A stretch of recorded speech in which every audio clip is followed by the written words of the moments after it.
Hello, hello, hello. Welcome to the best chess event online. Well, I think it is anyway, but you just saw there's some other great tournaments lined up. The Title Tuesday competition on Chess.com. And, well, the games have already started. There's no messing around today. So we're going to go straight in and watch the monster, the unbelievable monster, which is Hikaru Nakamura. So, yeah, it was going to be a great day of chess today. It's 11 rounds, back to the traditional Title Tuesday. I normally play in this competition, but now I'm going to commentate on the top players and all the top games, keep you up to date with what's happening. And it's 11 rounds of 3-minute chess plus 1 second to move. And some of the best players in the world are playing. And talking about one of the best players in the world, well, you can see Hikaru is the top seed. He always wins Title Tuesday. This guy just cleans up all the time. It's bread and butter for him. And he's the top seed. But other great players who are playing today, well, we've got Alireza. Alireza has not performed as well as Hikaru. Maybe it's Alireza time to shine today. But there's so many strong players. It's just a who's who. And you can keep an eye on the scores below my dear. And let's have a look. Obviously, this show is much more interesting than anything else that's going on around the world. Is there anything else going on that's of interest? I'll just show you some of the players who are playing. Someone asked about Zubov. There is Zubov. He is in, like Errol Flynn. We do have some other great players. I saw Anish Giri is there as well. It's a who's who. It's a who's who of the best players in the world. But I'm going to keep that scoreboard below fixed on the top 8 players, top 10 players even. So let's have a look. Well, Hikaru with the black pieces playing a game he really should be winning. Of course, he's much higher rated than his opponent. At the moment, it looks like White's doing a pretty good job. We're going to leave the evaluation bar on. Just for the, just so you can have a little bit of a look. But don't get too carried away with the evaluation bar. There's other stuff going on. Don't get too carried away by that bar.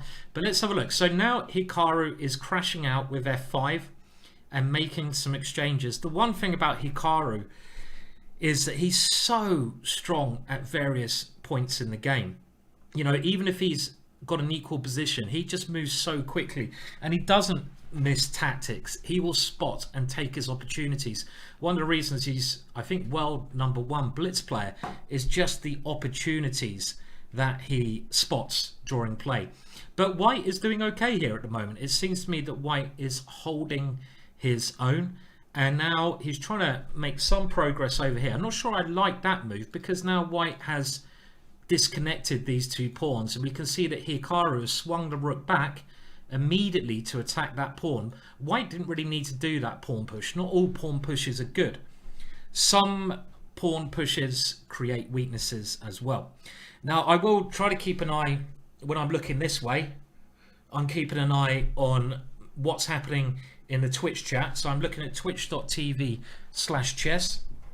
So Paul Skulls. Hello, Paul Skulls. I've been called Skullsy before. I wonder why. What kind of tea do I drink even? I don't eat tea.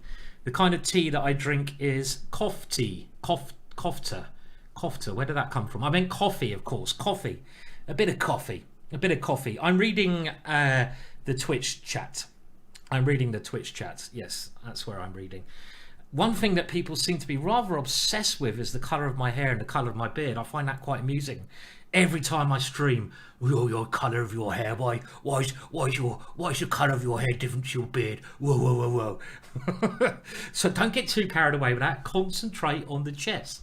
Much more fun than my beard colour. I can guarantee that.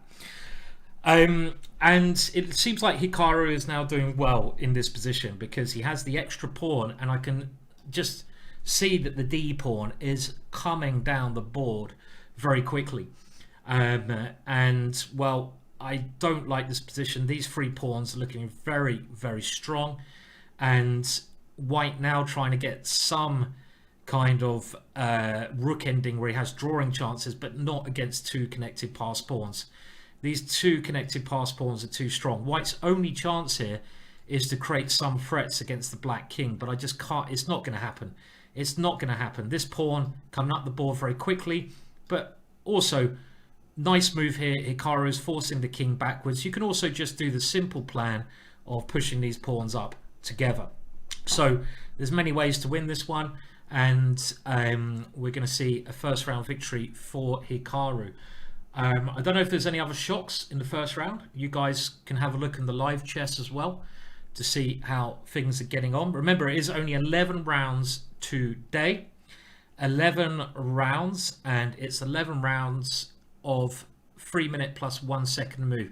So people shouldn't lose on time, but they still do. You shouldn't lose on time, but it's possible. And we're just going to see how Hikaru does win this one.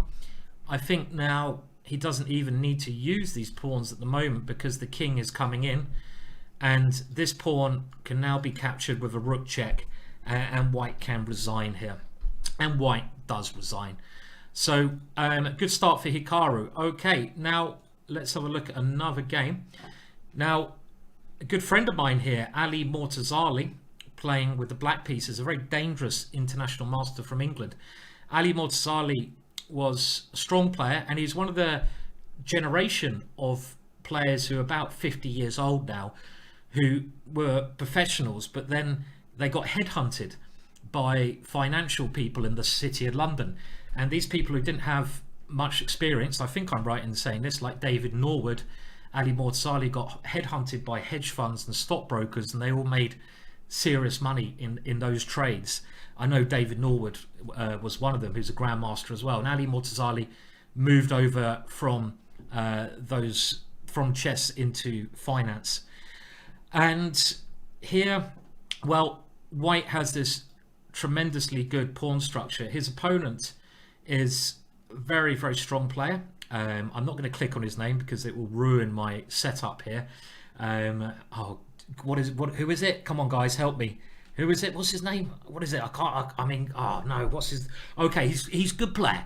You can go and click on his name. Some of you, help me out. Artemiev. That's right, yeah. So he's one of the strongest blitz players, and shortly Artemiev is going to be playing against Anish Giri in the Chess.com Speed Chess Championship. So there's a very funny comment yesterday about that, when Magnus is going to play the winner of Artemiev versus Anish Giri. And when Magnus was asked, who would you rather play, Anish Giri or Artemiev? Of course, Magnus said Artemiev because he's a much stronger player compared to Anish Giri. What do you guys say about that, hey? What do you guys say about that? Okay, so Artemiev up to a win there. That was a tough game for Ali Mortazali.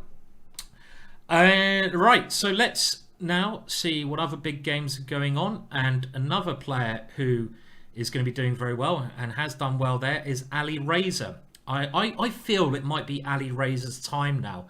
Can it be Alireza's time to win a Title Tuesday event? Has he won one before? I'm not actually sure. Is that right? Has he won it? I don't know. Has he won one before? Quite possibly. And I think he's going to have a great chance here. Now let's remember, it's 11 rounds. That was only round 1 there. Connor, I certainly wasn't headhunted for my...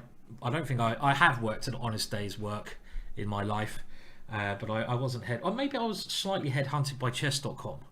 Slightly, but not ever for financial things. Okay, so any other games going on? Well, there's it looks like there's still a fair few, but you can see at the standings now, not too much here that's going to shock everyone.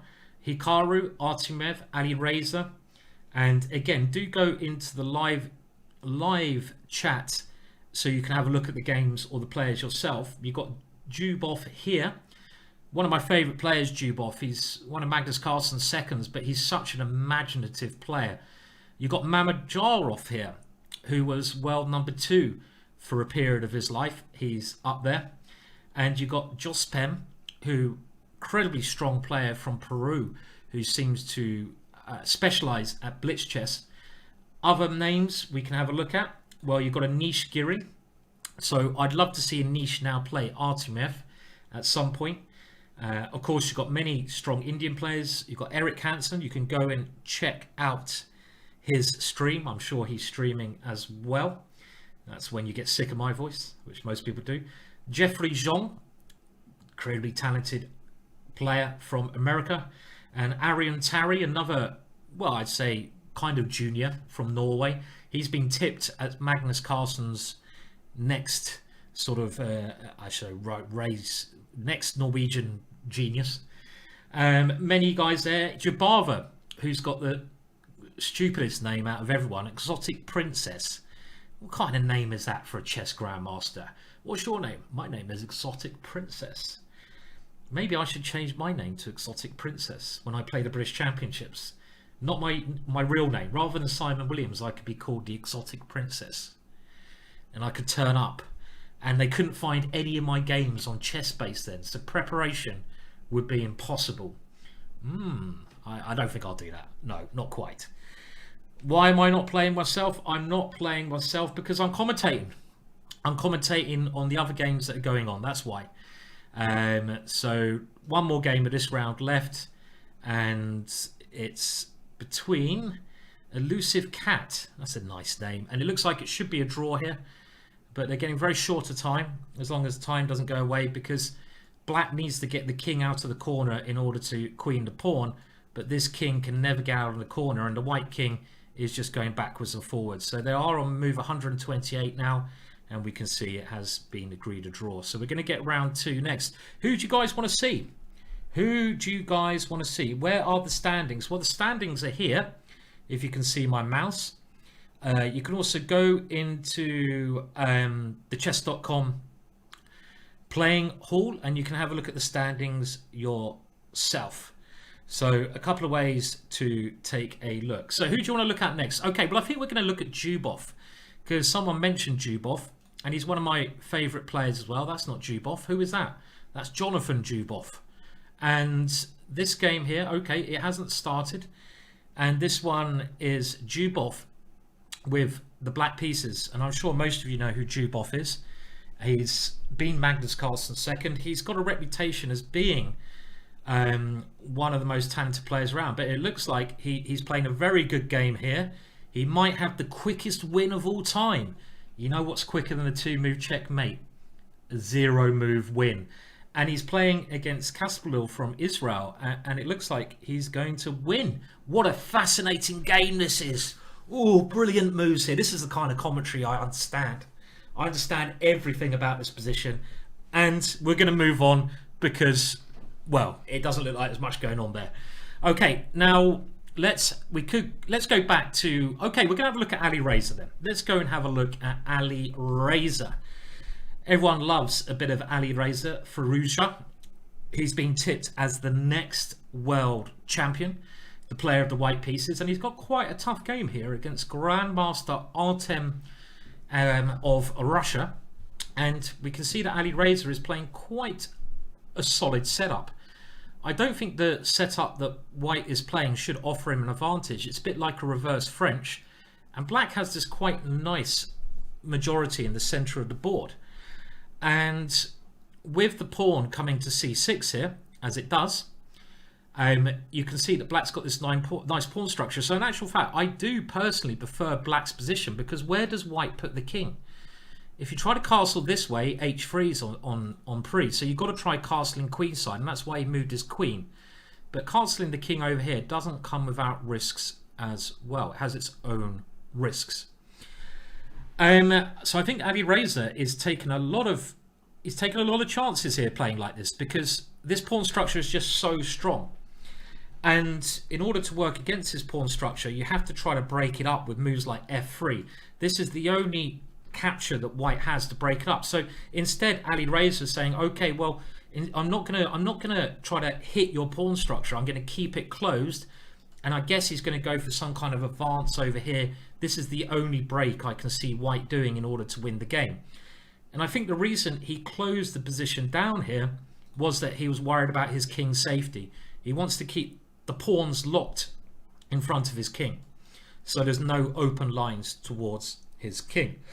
Now, The game is going on with Black now trying to make some pressure over here. Black's playing very well. I like the way Black's playing. Black is attacking this h3 pawn, meaning that White has to stay defended. And White's only idea is this b5 move. Can this create enough problems for Alireza to win this game? What do you guys think in the chat? Is Alireza with the white pieces, is he going to be world champion? A lot of people I've spoken to, nearly everyone I've spoken to, has said Alireza is the biggest talent out there. He's the guy who's going to become world champion. Do we think that's going to happen? He's got to learn a little bit about king and pawn endings, that's for sure. But I'm sure he will. And I think there's a very good chance. He's incredibly talented. He's very sharp tactically. He just yesterday became the highest bullet player on Chess.com of all time. He got the highest rating ever. So that's certainly possible. Nihao, very talented junior as well. But I think Alireza is one of the main guys who could become world champion, certainly. Right, we're going to stick with this game. I don't like jumping around games too much because it's interesting to see how things develop. And this is a really nice idea. Black is outplaying Alireza because of the pin on this pawn.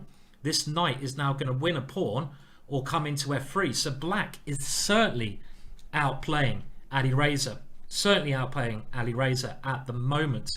And look at that beautiful knight now. The knight sits very nicely on f3. Can Alireza win this one? But he still can. But I'm not sure how White is going to make any progress here. Maybe you have to try taking this knight off. This is the only way. But that also opens up the bishop here. So now Black plays a risky move. Black is trying to open up the position on the queen side. But the problem here is Black's now given away c5. And I was about to say, the only way that Black could have lost this position was by trying to do something and making his position worse. And he's now allowed White to gain a very nice square for the knight on c5. So this was a mistake. b6 was a mistake. Black needed to be more patient. But it's still a very interesting position because now Black has grabbed a very dangerous pawn there. And the h-pawn could be very strong. On the other hand, Alireza, I think, is aiming to maneuver his knight to a more central position. But okay, I'm not sure that Black should have done that.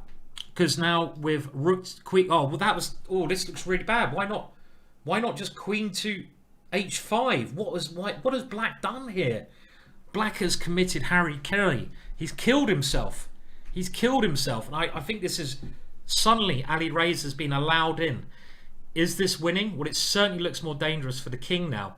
Because this check here at some point could be good. So Alireza bringing his knight back around. And now this rook is also in trouble. I think this is just game over. That rook is trapped. Complete collapse there. Complete collapse from Black.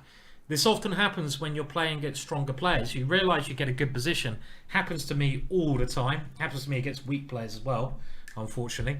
But you get a good position and you get nervous and you try to do something, and you know, players as strong as Alireza, they take their chances, and he's taken his chance here. So a good little save there. Okay, let's have a look. Who else is still playing? Well, Hikaru is still... Oh, Hikaru lost! Hikaru lost to Bologan. Well done, Bologan. What a shock. I wonder if it's going to be... Yeah, Bologan is a legendary chess player. But let's just have a look. What happened there? Did he just blunder his rook? What happened at the end? Okay, so we got this position here. Hikaru is a whole rook down. Where did he lose a rook? What on earth happened here? We're going to go back and just see what happened to Hikaru. Is anyone on Hikaru's stream? Is he like, oh no, I can't lose to this guy. How could I lose to this guy? Ugh. Is he? He mouse slipped. Oh dear, let's have a look. Okay, well, let's see. It's always sad to lose from a mouse slip, right? In this position at the moment, though, Hikaru's a pawn down. Maybe he's got some compensation, but he is a pawn down. So this position is still totally okay for Black. And let's just see where the blunder occurred. Well, it looks fairly okay. He goes rook here. This looks pretty normal. Black's playing very well. Very nice square for the knight. And that's a weird mouse slip, right? That is a weird mouse slip. Why is your hand hovering over this one? Oh dear. I would have thought by now. Doesn't he work for? Isn't he employed by such a big sports federation that they could afford a decent mouse for him? Come on, invest in the boy's mouse. He can't be on one of those cheap £5. You know, he can't be, can he? He was okay, maybe he was drawing arrows, I'm hearing, but it's very dangerous to draw arrows. He loves a bit of arrow action, isn't he? He loves a bit. He's like, rook takes here, we're going to put a little bit of pressure on here, and before you know it, he's done this move. Wah wah wah. But anyway, I say buy the guy a better mouse. Buy the guy a better mouse. So Hikaru has lost, but he can still get back into it, of course. But we shouldn't take anything away from Bodigan, who was never worse in that game, and he is a legendary player. So have a look at the scores. You can see there, over here, just below my face, that there's a lot of people on 2 points. And if we go and see who else is playing, well, who else can we go to? Let's have a look at Finns. Oh, okay. Well, John Bartholomew did lose there to one of the top players who's in, well, we see he's seeded third at the moment. Any other games that are of interest? We are just going to try and update. There's only a couple of games going on. Let's have a look at this king and pawn ending here, which of course should be a draw. And it will be a draw because white is now simply just winning that one, and they've agreed a draw. So we're into round 3 very shortly. That round will start any second soon. And if you want to go and have a look at the games, you want to look at the scores, because I'm only showing these scores, the top 10 today. I might occasionally scroll down, but you're going to have to log into Chess.com yourself. Anish Giri is still on 2 out of 2. And if we go down, Eric Hansen starting solidly. Jeffery Xiong starting solidly. What did I say? Solidly. I think I was looking at a Z, and I instead of saying solidly, I said solidly. My new word of the day, solid. He's a very solid player. He is solid. Solid. He is solid. He's even more solid than solid. He's solid. He's not solid. He's solid. He's as solid as Sergei Karjakin. He's as solid as the Ministry of Defense. That's my dyslexia coming in. If I start saying random stuff, I blame it on dyslexia, which I do actually maybe have a little bit of. Arian Tari's up there with 2 points. And anyway, well, look at all the exotic princess. Jabava is up there with 2 points. And who else is up there?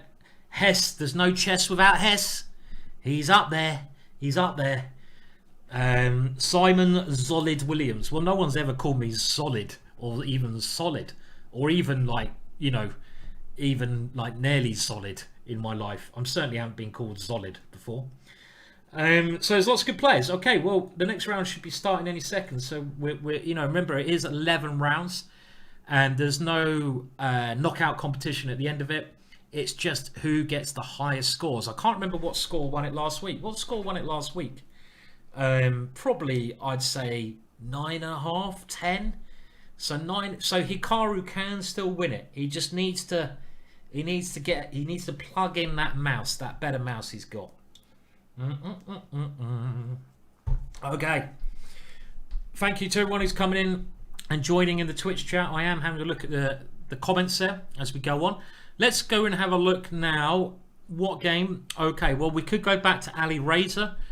Who should we see? Now, we're going to go... I wanted to look at Dubov before, so we're going to go over to Dubov now. And I'm just going to show you the opening of Dubov's game. Dubov has gone for a sacrificial line where he just gives the pawn up here and he gains the center of the board. So Dubov with the white pieces. Black's hanging on to that pawn. And this is just the kind of position which Dubov plays well. So his international master opponent is, well, I'd just like to say, playing very bravely to go into such a strong position. In actual fact, this is theory. This d5 move makes a lot of sense. Why does this make a lot of sense? Well, look at the king's safety. White's king is incredibly safe. The pawn disadvantage probably does not matter.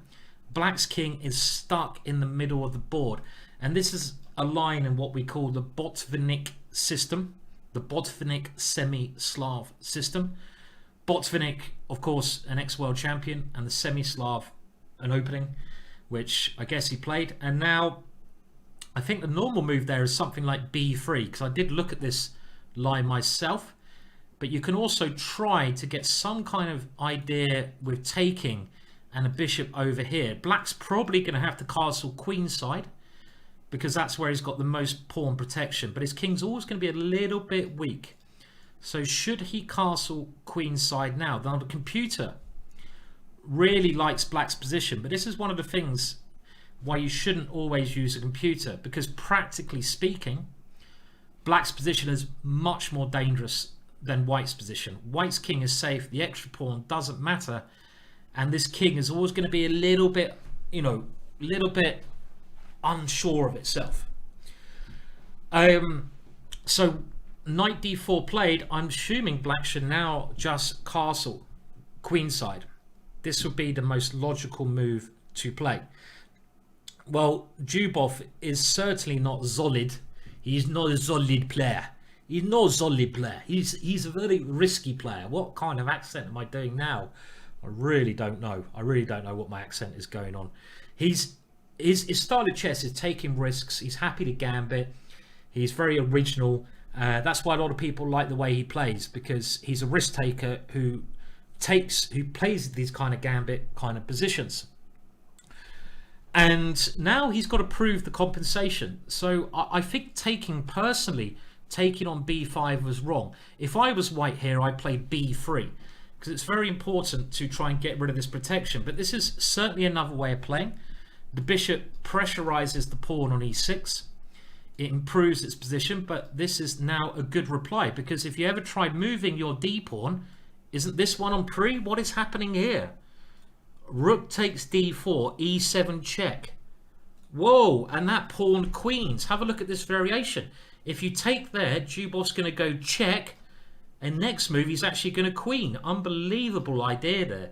That pawn is going to queen, so you cannot take that one. So in this position, Black is having a long think about how to deal with this idea of just taking here, because if he takes back, then bishop takes is okay. I'm assuming the logical move here is to get rid of that bishop. Getting rid of the bishop looks like the normal thing to do, because that bishop is very annoying. But if we do take that one, let me just show you the line while Black thinks. Queen takes, and now we take this one with either piece. We still have the problem of pawn to e7. Let's go back to the game, because we can clearly see the time situation. Black has 18 seconds left. He's played what I feel is a good move, moving the king off the file of the bishop. And now this knight is in a lot of trouble. Isn't Black just winning here? Isn't Black just going to win this knight? So this is really exciting. I feel Black has the winning position, but Black has 18 seconds left, which is not a lot of time. Zubov now thinking about the best move to create as many problems as he can. Maybe something with knight d5. Keep going forwards. Black has quickly taken. He's quickly taken again. The bishop has dropped back. Rook takes knight. Rook takes a6. Combination. And he's got 15 seconds, but Black must be winning. Something like knight takes f3. Knight takes f3. Knight takes f3. Surely winning here. Open up the Black king. You're a piece up.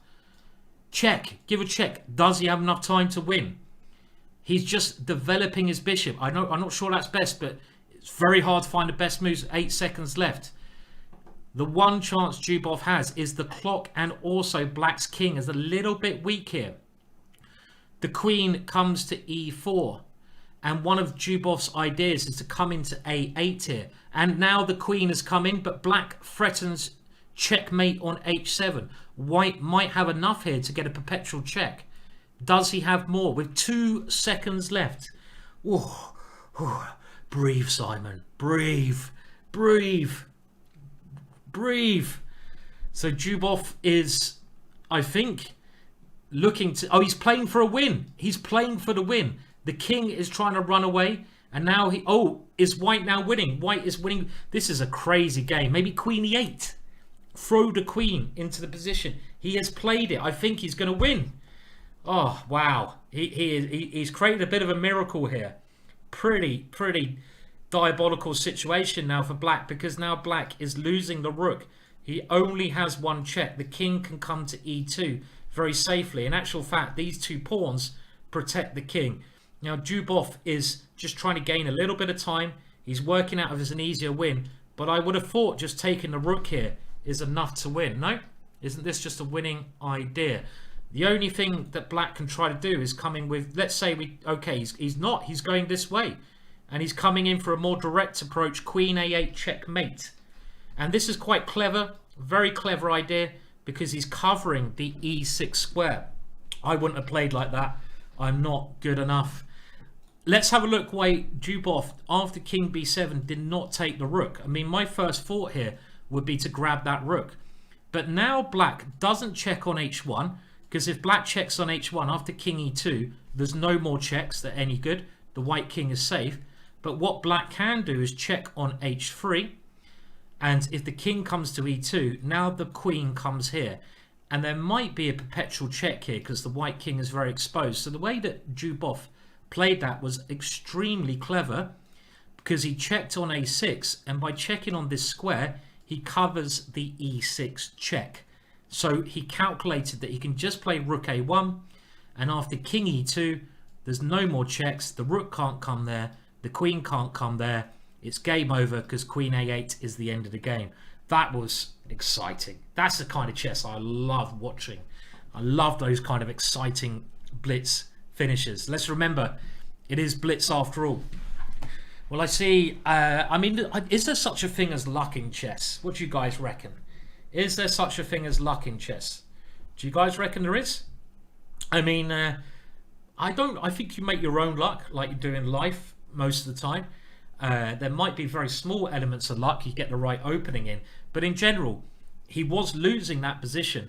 But let's remember, if we go back to something like this, he's completely losing because he's a piece down and his king is exposed. But to get the winning position, black has used up all of his time.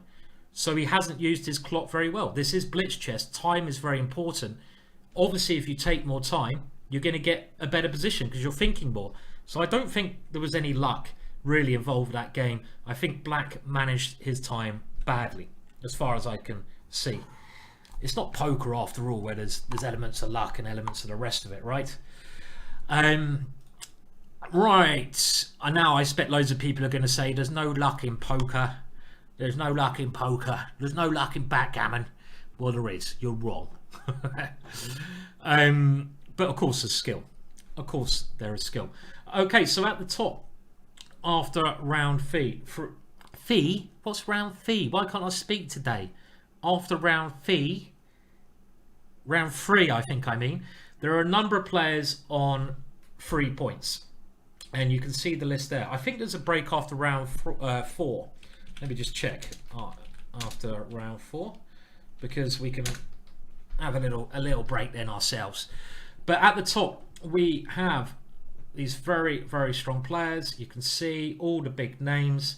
You have Alireza in second, who we mentioned. Dubov's now up there as well. By the way, if you want to click on their names and see their real handles, then you're going to have to log into Chess.com, go to the playing arena, and just check out the titled Tuesday tab in the playing arena. It's much easier you do it than I do it. You're all able to do a couple of clicks. Unless you're Hikaru, you might end up, I don't know, ordering a car or something by clicking the wrong thing. So make sure you click the right thing if you want to find it. And going down, Jeffery Xiong on 3 out of 3. Hess is up there. He's up there. Maybe we'll keep an eye on Hessy boy on 3 out of 3. And the Penguin is also up there. Lots of strong players. Grandilius is up there. He is #1 for Sweden. Alexei Shirov, one of my favorite players of all time. This guy is a legend.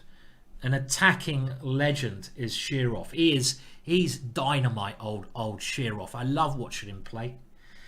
And now are they in? They're into the next round. So let's move on. Okay, so who are we going to look at now? I said Hess, and there's no chess without Hess. Oh no, I'm sorry, Hess. We're gonna have to look. I'm in charge of who we look at, and this is the game. This is Anish versus Shirov. We'll come to Hess a little bit later. Now, Anish Giri is, well, he's a niche. Does anyone need to know more information? But Shirov was rather hard done by Alexei Shirov. He actually qualified to challenge for the World Championships by beating Kramnik in 1998. But then Kasparov, actually, I believe this is what happened. I might be wrong. Kasparov turned around to basically said, I'm not playing Shirov, he's too weak. So even though Shirov beat Kramnik, he said, I'm only playing Kramnik for the World Championships. And then Kramnik beat him. So Shirov kind of lost his chance, unfortunately. But Shirov is one of the most entertaining chess players. I see that Mr. Chris is mentioning Fire on the Board, his famous book, which is a really good book. You should go and check it out. Definitely. Fire on the Board. Brilliant book where he's got some amazing tactical wins. So what is happening at the moment? This is probably all theory. Well, I see Move by Move saying that's my story's wrong. They didn't find any sponsors. Well, there's probably other reasons the match didn't take place, but I think one of the main reasons was that, you know, even if they didn't find a sponsor, I mean, Shirov got rather hard done by.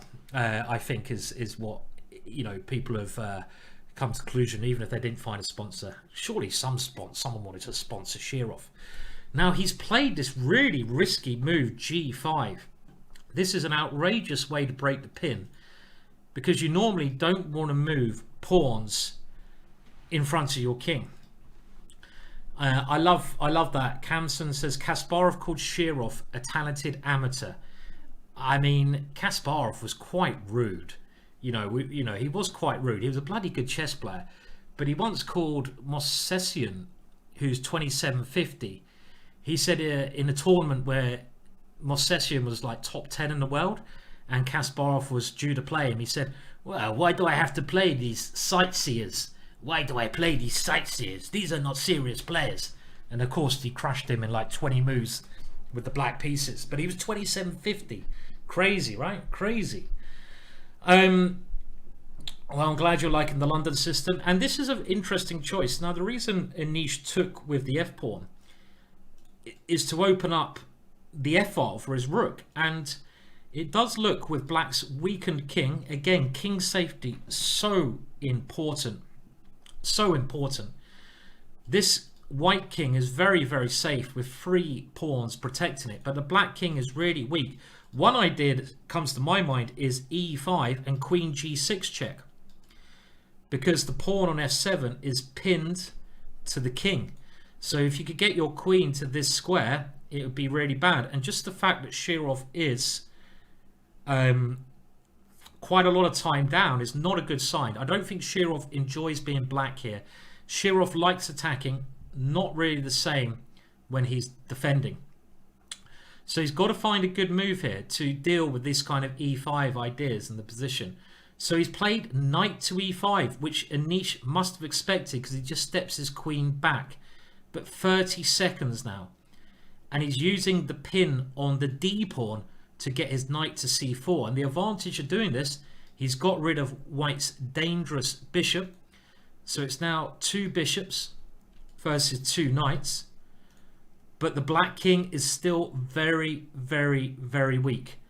And can Anish now just open up the king by taking on g5? I mean, I think Shirov here probably wants to get to an ending.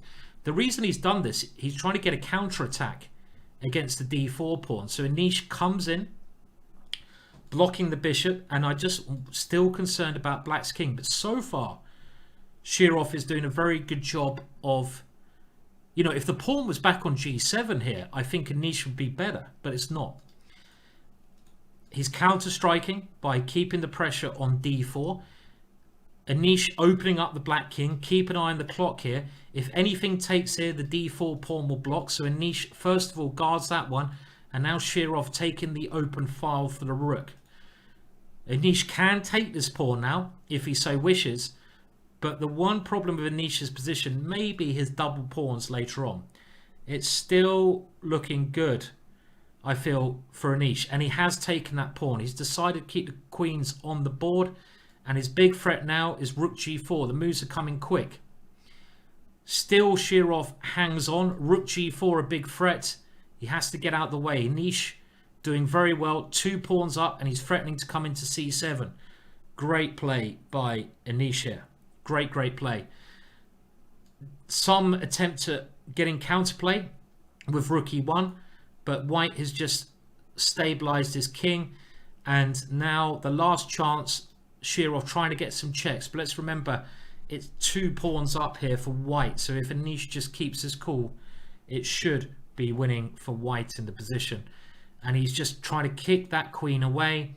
And now he comes in, he grabs 2 more. He's so greedy, Anish. If he takes the last pawn now, he's going to be like 200 million pawns up. He better not do that, though, because there is a checkmate. You've got to stop that one first. Queen g6 he'll play. Get the queens off the board.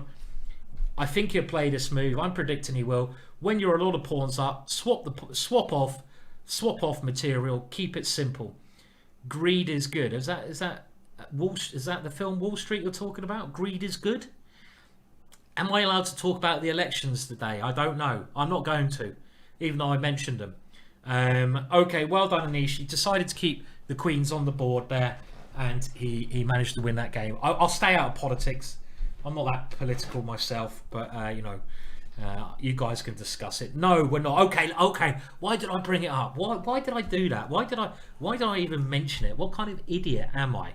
Okay, let's move on to the chess.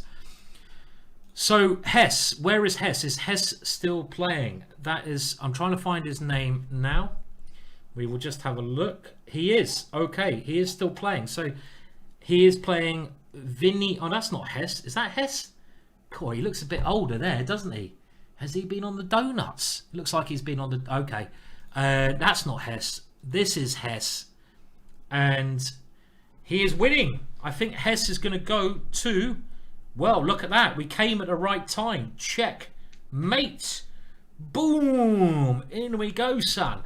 Let's just have a look at the end of the game, right?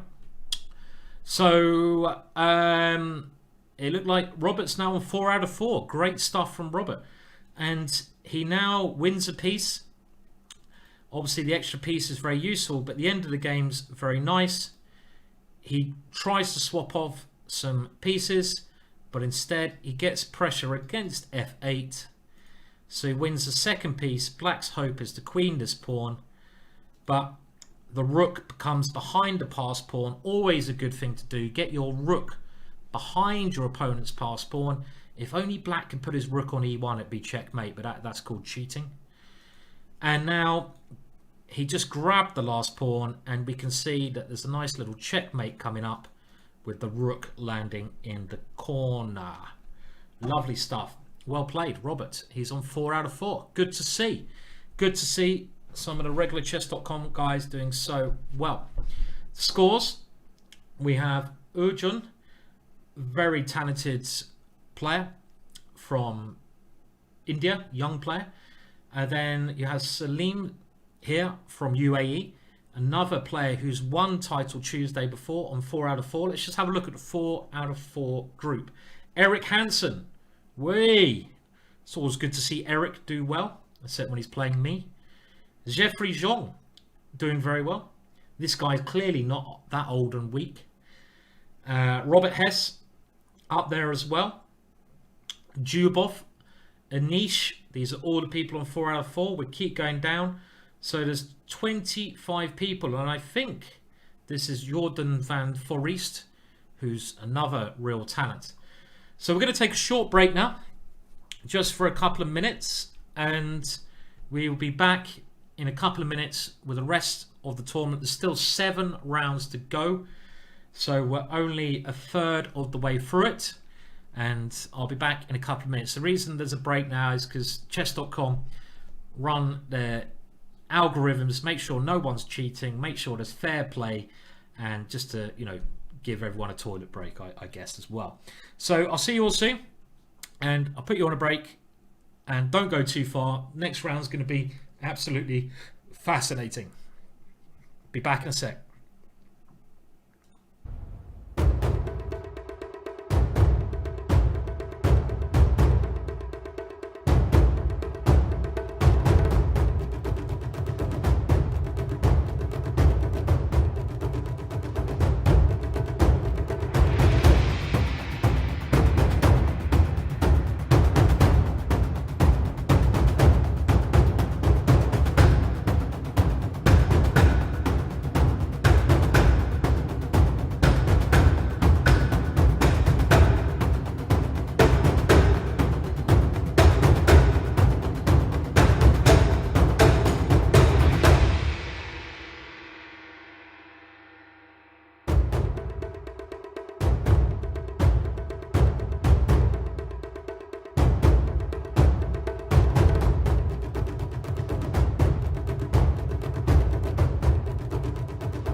Well, what do we reckon? Is the rematch going to happen? Is it going to be Hikaru versus the Magnus Monster Magnus? I'd love to see that match. I mean, they are, I mean, really the two strongest players online, aren't they? When Hikaru doesn't mouse slip, Magnus Carlsen, just such a phenomenal world champion. He's winning everything. Literally, if you saw his display against Parham the other day, it was incredible, the standard of his chess. But then Hikaru's not afraid of anyone. Hikaru's maybe even ranked higher than him in blitz chess at the moment. Don't quite understand that, but it's going to be interesting, and I would like to see them in the final. Anyway, we're not covering that today. I'm afraid to let you down.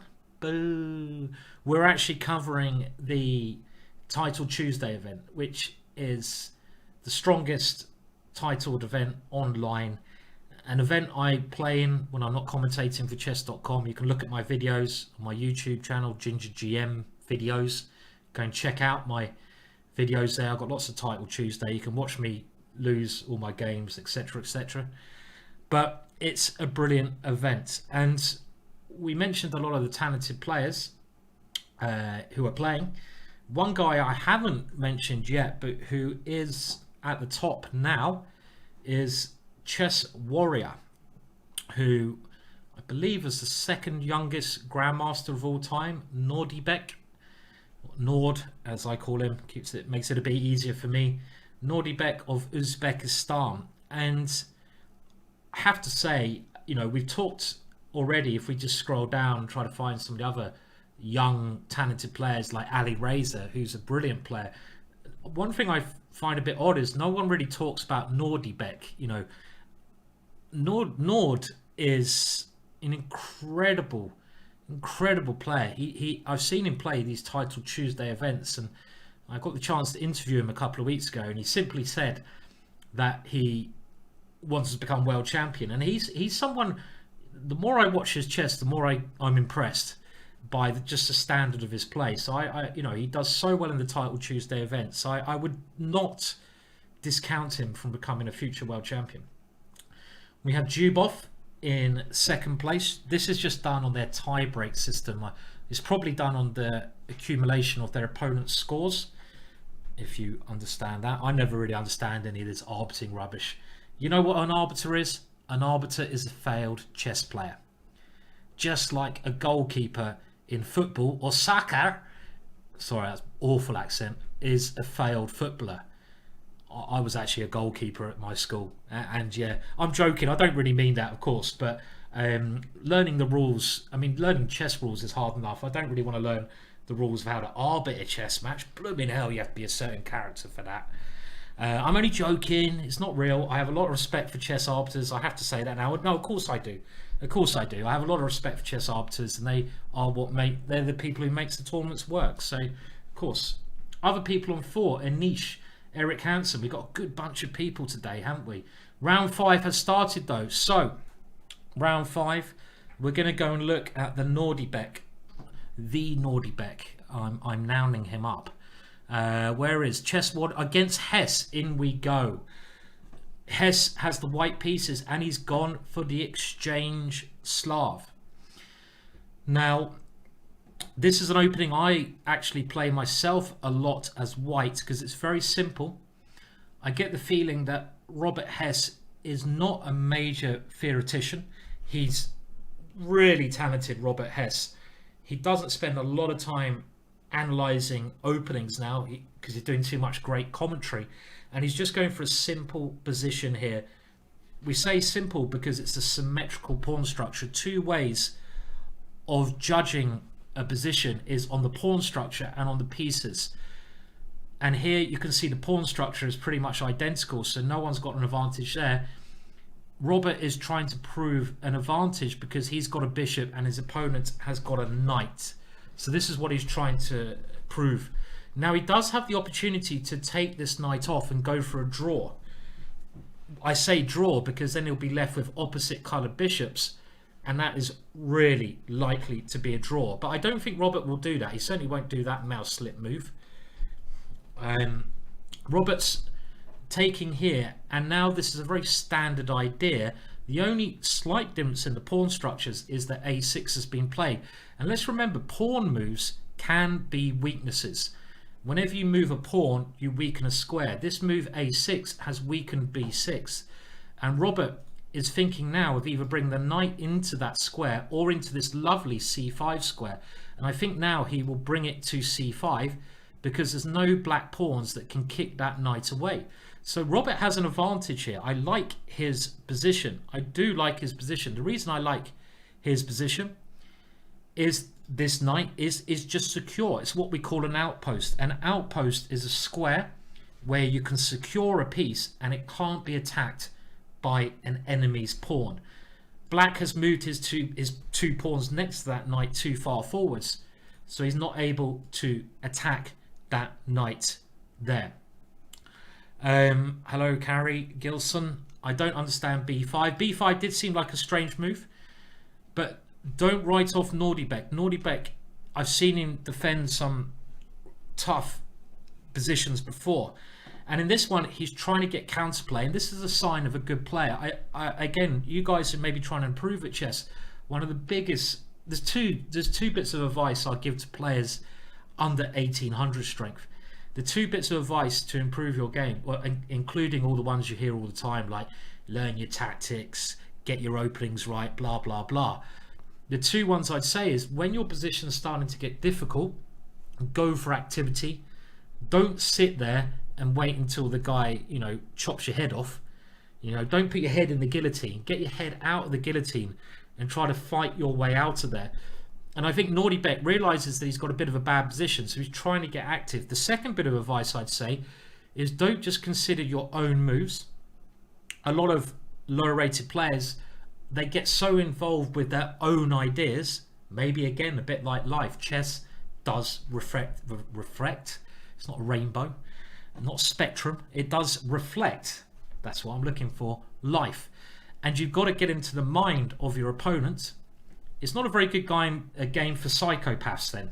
If you're a psychopath, you're probably bad at chess because you're only thinking about your own ideas with no regard to what your opponent's doing. You've got to think what your opponent's trying to do and stop your opponent's ideas. Those are 2 really big points that you can automatically do to try and improve. But what's happening here? Well, Nordicbeck has now grabbed the pawn, and Robert has left his knight on pre, and you can see that Nordicbeck's brave play by pushing e5 seems to have worked out very well. I think Robert was relying on this move, but the problem is knight a7 is a tactical problem where the knight retreats, attacks the rook, and the rook attacks the knight, so Robert would lose material here. And I think Robert missed this move, that he can't play rook takes b5. So instead, he's gone queen c1. But now it's changed a lot. Black is a pawn up. Black is a pawn up. And that pawn is looking very dangerous. So Robert has played just a slight mistake. A slight mistake. Is it going to be enough to win? Because there's not many pawns on the position. But now it's all about the b pawn. If black can keep this b pawn, which it looks like he's going to do, you know, you can get your rook behind it. Maybe there's even some nasty tactics now. This is looking really bad for Robert. The pawn is so strong. I don't like Robert's pieces. Robert's pieces are on peculiar squares. But the good thing is Robert's got loads of time here. Oh, look at the way Naughty Beck is doing it. Now, if he could just move his rook there, can he sneeze and move his rook there? Oh, choo! Checkmate. You can't do that. I've seen people do that, and over the board blitz doesn't work as well when you're playing online blitz. Funny enough, is the game okay? The game is still going on. You can't do these cheating. I've seen that kind of. I've seen some blitz games, some money in my life. You know, the old Hustlers circuit, where where one hustler's done a move like that. They've gone rook there, and they said checkmate, and their opponent's gone, what's happened? Not realizing, okay, the last try here, checkmate, but black now has an escape square for his king. And this just looks horrendous. Black is now 2 pawns up in an ending. 1 pawn is normally enough to win, but 2 pawns is definitely enough to win. Good idea from Robert, at least getting his rook behind the passed pawn. On the other hand, black getting his rook next to it. Keep an eye on the clock as well. So short of time there. So short of time. And this is the one chance that Robert has. Keep on this pawn. But black's now going to improve on the other side of the board because he has a pawn majority here. And now Naughty Beck is bringing his king over to try and win. Whites can try checking that king around. But I think in the long run, there's not really any hope for Robert here. I just don't see how he's going to survive this. He's doing his best. What is black going to do to win, though? Okay, he's going to try and use the c2 square. Is that right? I don't know. King c2. Yeah, and that's the winning idea, right? A very clever idea, showing very mature endgame play there for Naughty Beck. I mean, if you look at the position, I just think this is a very clever point of the game here. Robert was doing very well. I say very well. He's a little bit better. And if black plays passively here, black's just going to struggle. Always try to play as actively as you can. He plays e5 and he tries to break out. And now at least he activates his queen. And I think the next move now is the losing move. It only takes 1 move, a4. This move, well, I say losing, but it loses all of Robert's advantage. I think he needed just to keep a better eye on the b pawn. Maybe some simple move such as pawn to somewhere like b3 would have kept some edge there. Only a little edge. Okay. But good play from Naughty Beck. Now, what other games are going on at the top? Well, we have Jubov. Let's have a look at Jubov, who is a pawn up against Jordan van Foreest. Jordan of the Netherlands comes from, look at the time, keep an eye on the time, a long history of chess players. Jordan's I think it's great grandfather was champion of Holland. He was Netherlands champion, and he's, I think, been champion himself. So real chess history there. And this looks like a draw now. Jordan's done a very good. Oh, now there's rook here. Is that so clear? Okay, this is a technical draw because of stalemate. And yeah, okay, so they're gonna swap off and a draw has been agreed. Quite an interesting. This is one of those endings you need to know. There's certain endings you just need to know, and you need to know that this ending here. Well, the problem is white doesn't have any checks. This is one problem. But generally, with a bishop's pawn against a queen, as long as it's 1 square from queening, it's a draw. Because at some point, let's just say there was a check. So I'm going to set up a position where there is a check here, like this. The problem is that the black king can go somewhere like here. And eventually, well, you can even go into the corner at the right time. So after this check here, you can put your king in the corner. This is why it's a draw. And this might not look like it works, but as soon as white takes this pawn, it's stalemate. So this is one of those endings you just need to know. There's certain endings you need to know if you want to progress as a player, because you want to know what you're heading for, right? It's like if you want to become a doctor in life, you know you want to become a doctor, you know what you need to do to become a doctor. You need to go and work your arse off for most of your life, struggle in a overrun hospital, and then make a ton of money. If you know that you want to get a draw and this ending, you can see it, you can head towards that type of ending. So it's very important to know these endings. Okay, now other games that are still going on, we can see the scores here. There's a lot of players on 5 out of 5. Keep an eye on the scores, you'll recognize some of the names. I just want to make sure, okay, there's only one game going on, so we'll just have a look at the scores. And there's 12 players now on maximum points. Let's remember, it's an 11-round tournament, 3 minutes plus 1 second to move. And you've got Nordibek at the top, strong Indian player here. Anish is up there. Jeffery Xiong, I'm very impressed by Jeffrey's play as well. Really impressed by his play. He's impressed me with his tactical vision. Arjun, this young, again, player from India. I don't know who this guy is here, I'm afraid to say. Baby Legs, interesting name. Big Fish. Well, that is Fedosev, who does very well. And then we have Old Weak GM, who is ex-junior world champion, I believe, something. I can't remember his name now, but you can search their name anyway. Obviously, what you're seeing with the score thing here, just looking at the chat, you've got their score out of 5 rounds, and then you've got their tie break. Now, the tie break, like I mentioned, I'm guessing here, but I think it's the accumulated score of their opponents. So Chess Warrior has played 5 opponents and they are on 16.5. Would that make sense? The maximum they could be is on 25. 5 times 5, 16.5 seems quite logical to me. That's their tie break. And this is a way that if there's people at the end of the tournament being on the same score, the players who have played a tougher opposition will get seeded higher. So again, all tie-break things are going to have some issues with them, but it's one of the fairest ways of doing it. Now, I think are we in with the next round? We are. So let's go back to a niche. I know. Should we go to a niche? Tell me who you'd like to see, but I think we're going to go and have a look at Anish Giri, and let's very quickly go through the opening. Now, Anish has just brought out a course on the French defense, and here he faces the French defense, so it's going to be interesting to see what he plays. The system that black plays here is a system that I also play. I think b6 is the recommended move here, so you can play f6.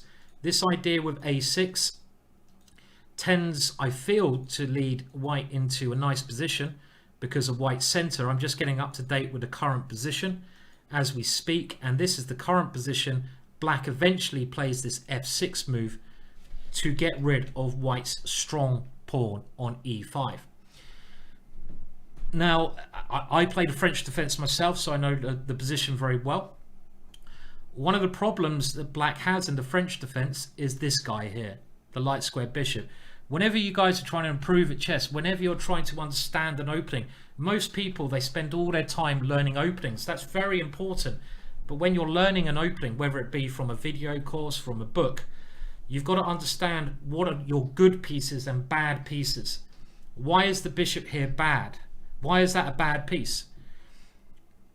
Because basically in the French, you start with the 2 moves, e6 and d5. These are your first 2 moves. You put your pawns on light squares and your bishop is behind those pawns. So it's like entombed.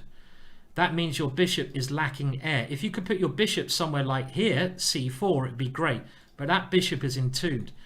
And what white is doing here in niche, white is certainly better. He's playing a strategy controlling the central squares with his pieces. This is a well-known strategy dating back from the days of Nimzovich. Nimzovich used to like this kind of idea of taking over the central squares with the pieces.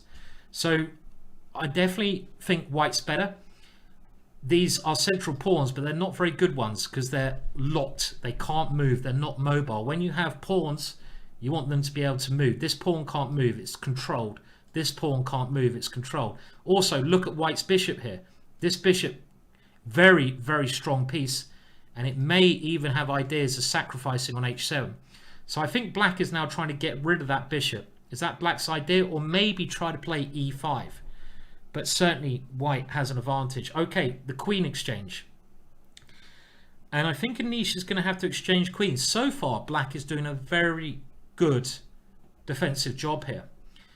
This is a good way to exchange queens because at least the knight will come to the center. And in the ending, this bishop can still be very bad. So white is still better here.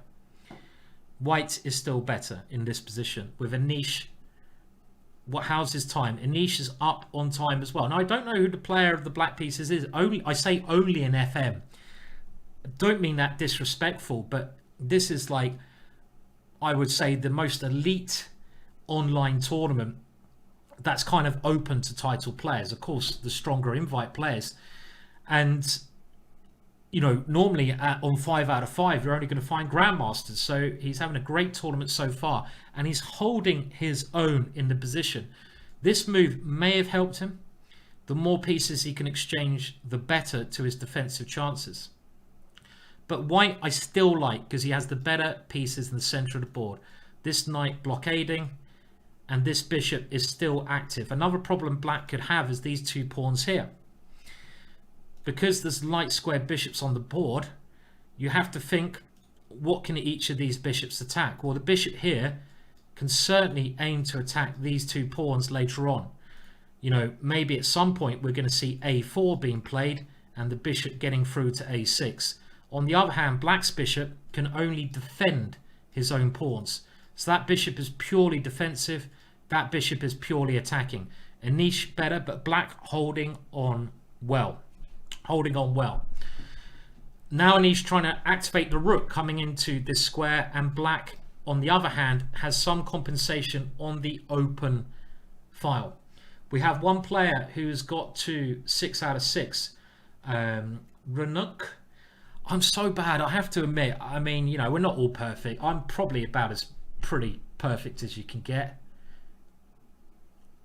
And I know a lot of the chess players in the world, but some players I haven't heard of. Does that sound terrible?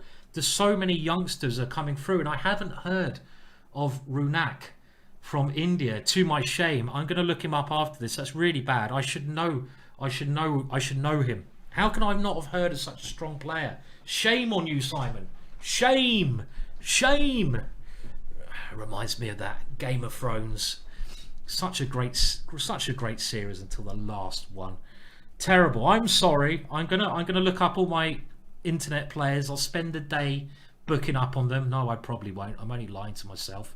What's happening here? Well, Anish has now won a rook, and now rook c7. He's winning this one easily. He's exchange up, and he's won.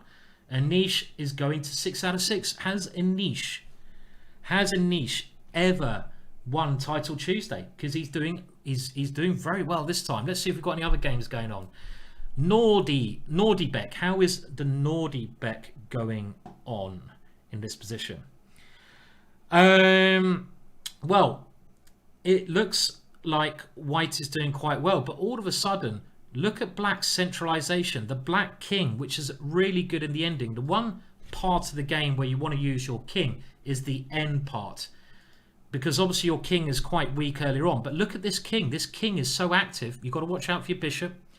And with the combination of this good rook here, I feel for white's king. I think if anything, I'd prefer to be black. But hang on a minute. Knight c1 check. Oh, as soon as I say I prefer to be black, white wins a rook.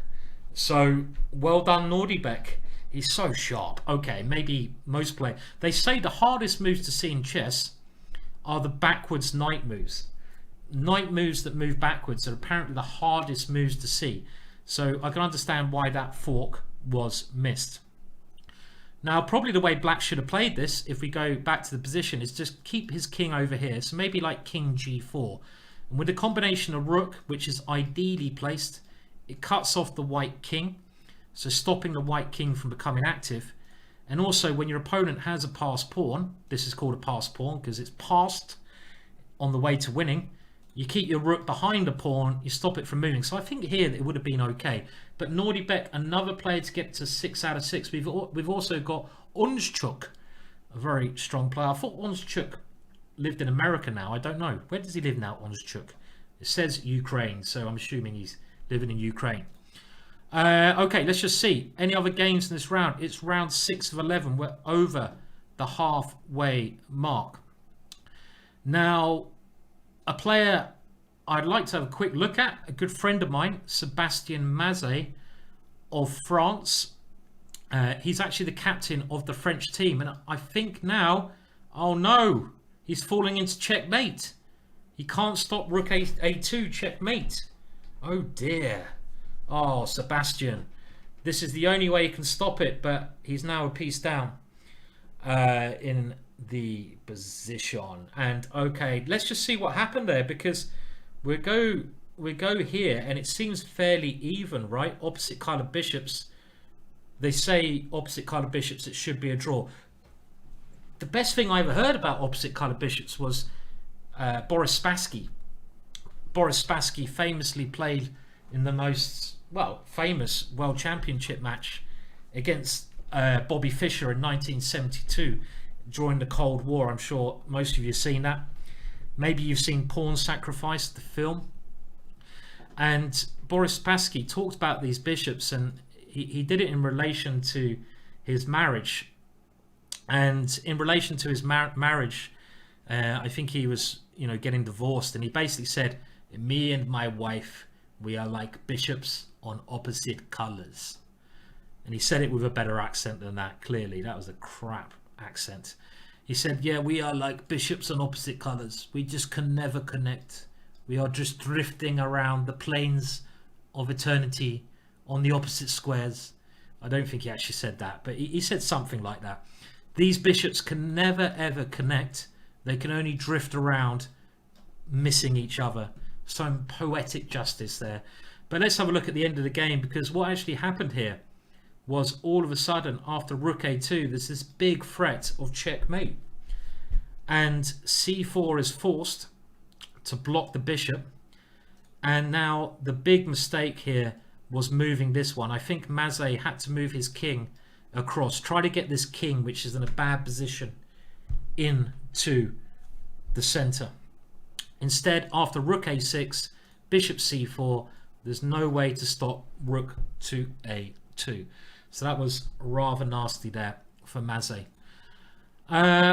Okay, so scores again. 6 out of 6. We have 5 players, 11 rounds.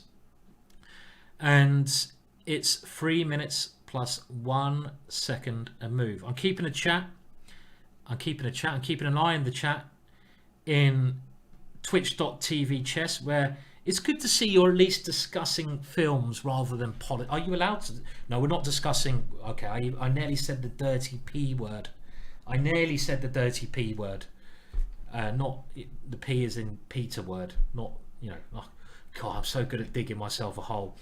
But I'm good to see you're talking about the Queen's Gambit. If you haven't seen the Queen's Gambit on Netflix, what on earth have you been doing? You're not really a chess player unless you've seen it. You're not really a chess player. No, come on. You've got to see it. It's fantastic. Go and watch it. Hello, Jess Fox. Hope you're doing all right. They say that commentators should be impartial, but I never am impartial. I'm kind of I've always got my favourites I'd like to see win. So out of the players at the top, who would I like to see win? I'm happy to see any of them win with the best player, so I'm kind of impartial. I have to say that first to give myself a back out cause. If I say I'd like to see everyone win, that kind of means like whatever I say next, it doesn't really matter. It's like, do you ever have people coming up to you and they go, "I don't mean to insult you, but," and then they insult you.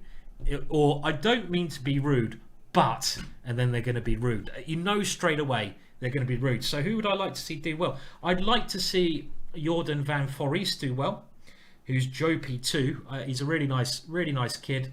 I've played him a couple of times. I'd like to see Dubov do well. I've got a bit of a soft spot for Anish as well. He's quite a funny chap, isn't he, old Anish? Eric Hansen's up there, so I'm always rooting for Eric. And Jabava, one of my favourite players as well, who's Exotic Princess. So we can also, those are the kind of guys I'm personally. But I mean, I am actually happy to see any of them do well. I've got no hard feelings against any of the guys. I just know some of them better than others, of course. Right now, I'm missing the game. Oh no. Okay, we're going to have a look at Anish's game. I'm going to catch up that Anish is playing against Nordibek, and he has the advantage of the white pieces. Let's go through the moves very quickly to catch up. This is a massive game. A massive game. And Anish is keeping it fairly solid. And this seems to be the current position. So what do we think here? Anish is now grabbing a pawn. So he's going a pawn up. Going a pawn up there. On the plus side for black, these two pawns, it's not a great extra pawn. When you have what's called double pawns, these two pawns are doubled. You can see that this one's basically in a bit of a traffic jam. Have you ever been in a queue? When the person in front of you just doesn't move, even though they're supposed to. You're like, oh come on, man, just move. I remember when I went to the Eiffel Tower, the French just don't queue when I was there. They always pushing in. It's like, oh, not pushing in. Don't push in. Okay, but this is like, don't do it again. But this reminds me of a queue where this pawn here is just stuck in the queue. It can't move. So that's why these pawns are not very good. So even though white's a pawn up, it's not a big advantage. Now Anish must be considering, can he take this pawn? And he has. He's now taken a second pawn. Hello Caroline and Dave. Hope you're doing all right, guys. Great to hear from you. Hopefully you're going to get out tomorrow before the lockdown. I certainly am, that's for sure. I hope you're both doing okay anyway. Good to hear from you. Very kind of you, Persian, to say I'm one of the top 10 chess commentators. I would say I'm one of the top million chess commentators out there. I put myself in that top million. I'm very proud of that mantle. Thank you. Okay, so what's happening here? Well, it a very strange position. White is a pawn up, but his knight's very bad, right? This knight is trapped over here. So what happened there? Why did Anish put his knight on such a bad square? And also look at Nordibek's bishop.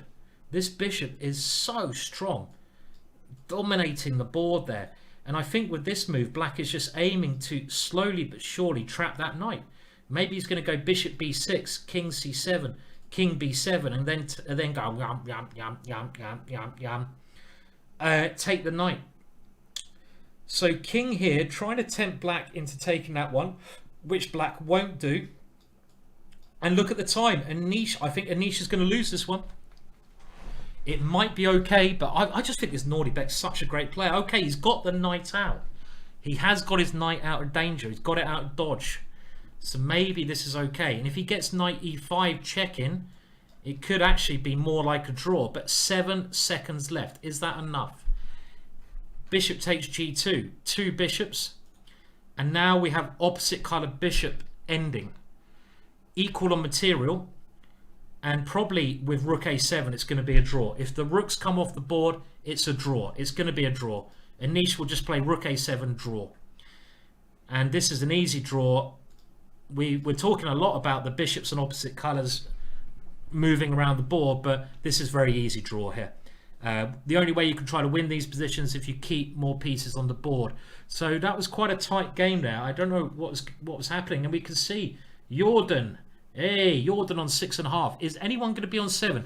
We're going to lead this game. This will certainly be a draw, unless someone flags out. Should we just wait? Let's wait. Let's wait until the end. We got to leave it out. Okay. What's happening here? He's lost the pawn. It shouldn't matter because the black king is so active. And he can just move his bishop backwards and forwards if he wants. He can't be trying to win this. I mean, just move your bishop all the time and it's a draw. Come on, agree a draw. This has to be a draw.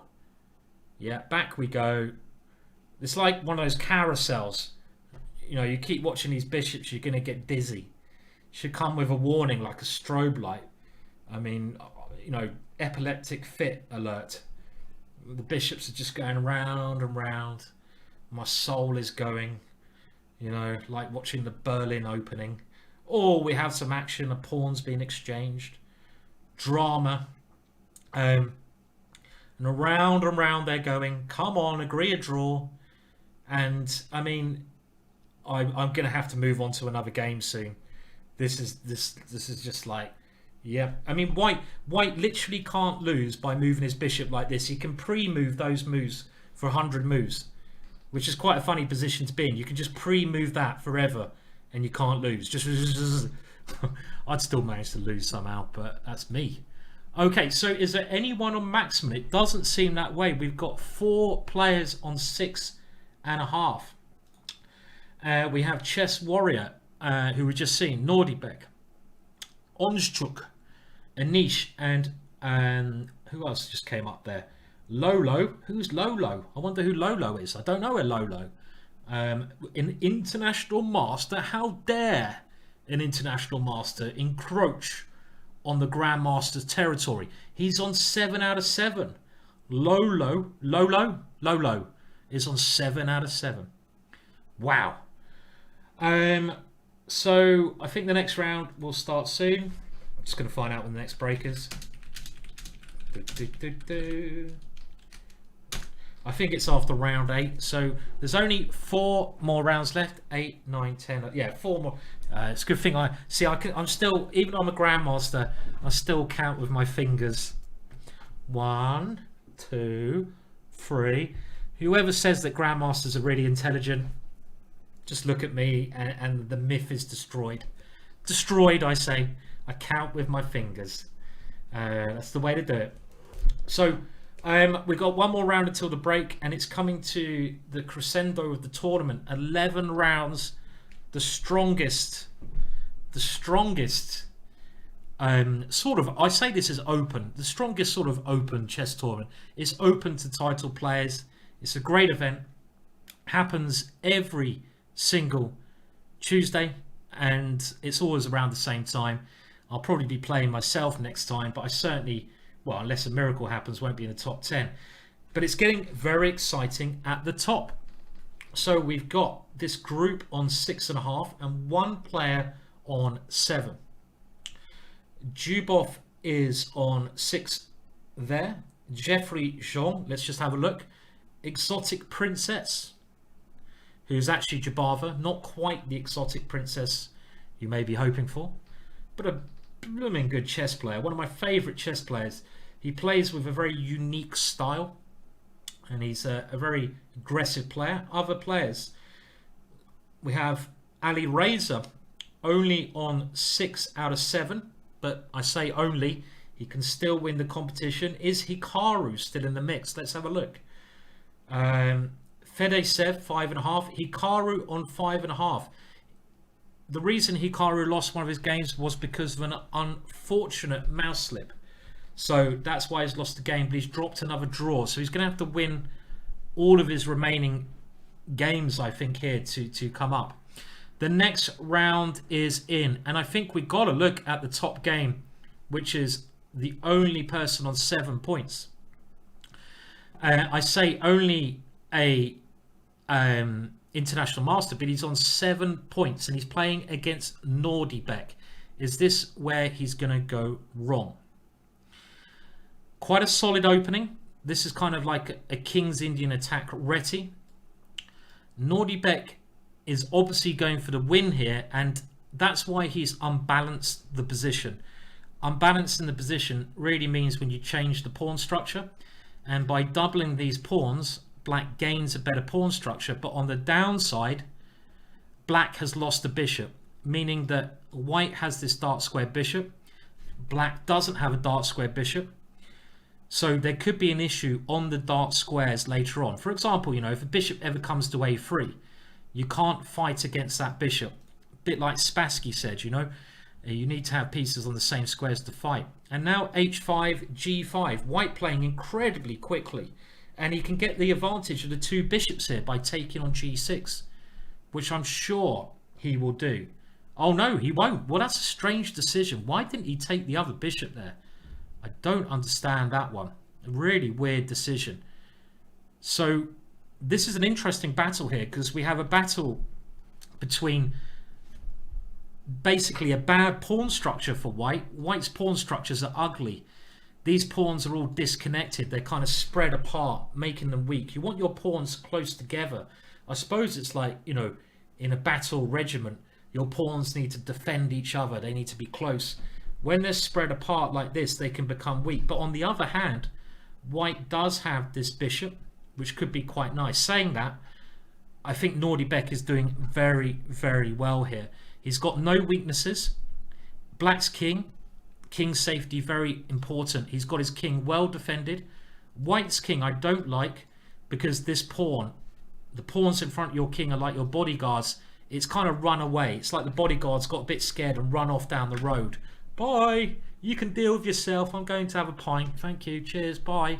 And it's run away. So I think black is doing well. And now black's idea is to take control of the d4 square.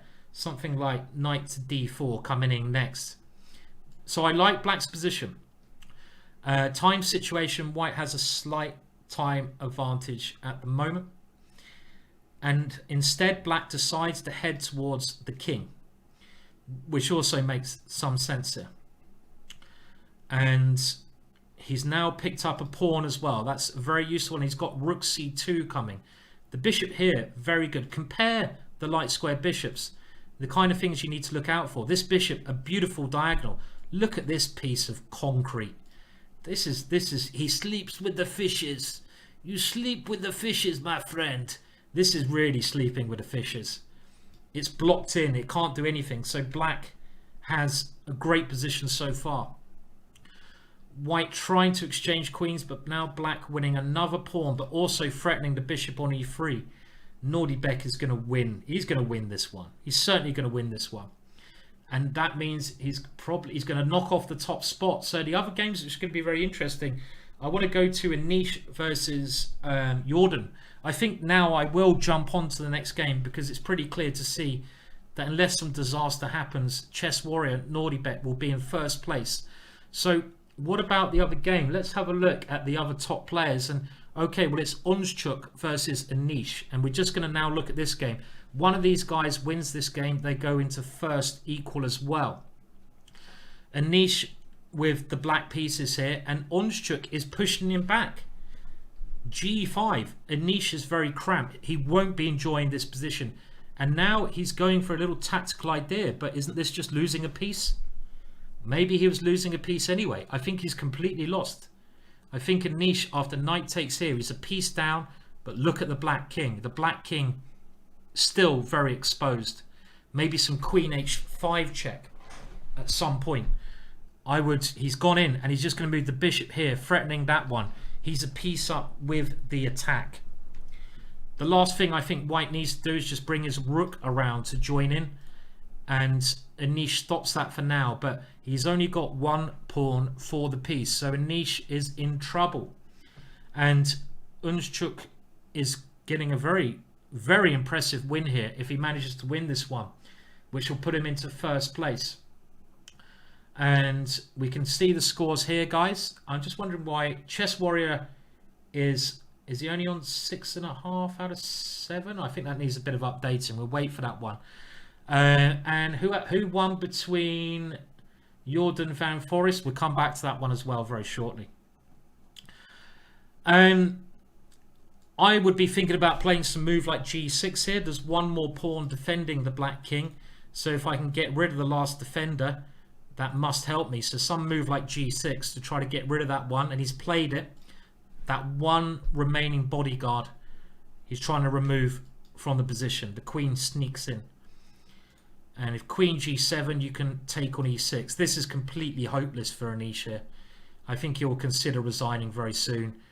You can even come in with bishop h6 now and just swap off. Easy way to win. Bishop h6, swap all the pieces off, and he's done it.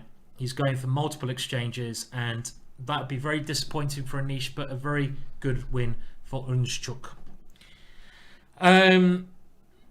Maybe there was better ways to win that one, but the way he won it was very understandable, I think. And the next game where we could have a player on 7.5 is Jordan van Foreest, a young player from the Netherlands in Holland, and he's playing, why can I never remember this guy's real name? A very strong player. Someone help me out here. You know, when you're talking for so long, sometimes it gets tricky. This guy, oh, why can't I remember his name? Artemiev. I can't say it properly, right? I do apologize. Okay, and what is happening here? Well, black is a pawn up, but look at the time. Look at the time. The time is very important here. And it seems to me white has some pressure, maybe with the rook coming in. The light squares are very weak. I mean, sometimes you look at a position and you've got to work out, when you get better at chess, you have to immediately look at position, and you'll see stronger players do this all the time. They look at a position, they're like, that is the problem with the position. And you can see all these light squares are very weak, and white has this light square bishop, so he can try to come in with it. Even though black does have the extra pawn, so you probably must prefer black's position still. The knight is a good piece as well. There's a threat, rook takes c7. He made the move with 1 second left. And now I really like Jordan's position. He's going to win this pawn. The b pawn is coming. Look at that b pawn. The b pawn is rolling. Boom, boom, boom. Boom, boom, boom. Boom, boom, boom. And can he win this one? Bishop d5, surely. No, he's kept his eye on the pawn. Black's going to get behind that pawn. Look at the time, though. If white wins this, he goes into first equal with only two other players. This is really, really intense. And he's lost the pawn. And rook takes here. It's now coming, though. And he's, wow, what is happening? It's still game on. White is a pawn up. And he has some dangerous idea. Rook here check. He's played it. But the knight defends the rook. Oh, this is intense. 2 pawns up. But now knight takes g2. Draw. Bang.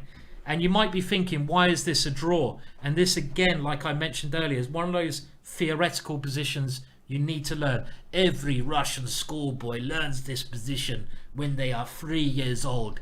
They eat their porridge and they learn this position.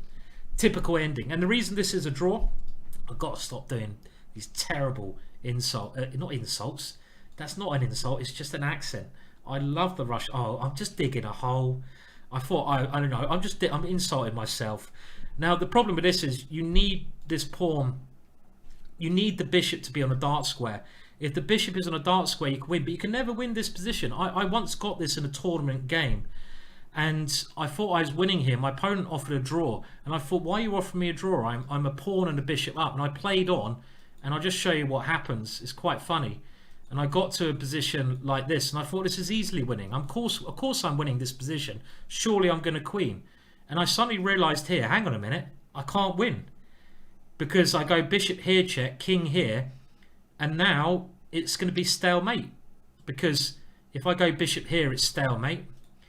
And I suddenly realised there's no way you can win this position. So that was quite funny. I remember that as a youngster. You know, I was doing this and I thought, oh yeah, why is my opponent offering me a draw? I must have been like, 25 years old or something. No, 8 years old when I did this. So that was, a mistake. Okay, so you can see the scores. Quick break now. Quick break. Yeah, my accents are terrible. Terrible accents.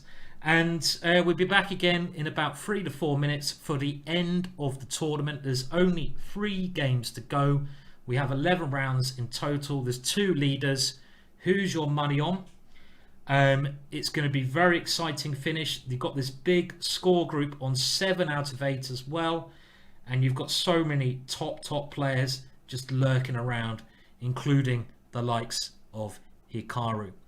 So I'll be back again soon. We'll take a short break and Time to get yourself a very quick drink, but don't go too far.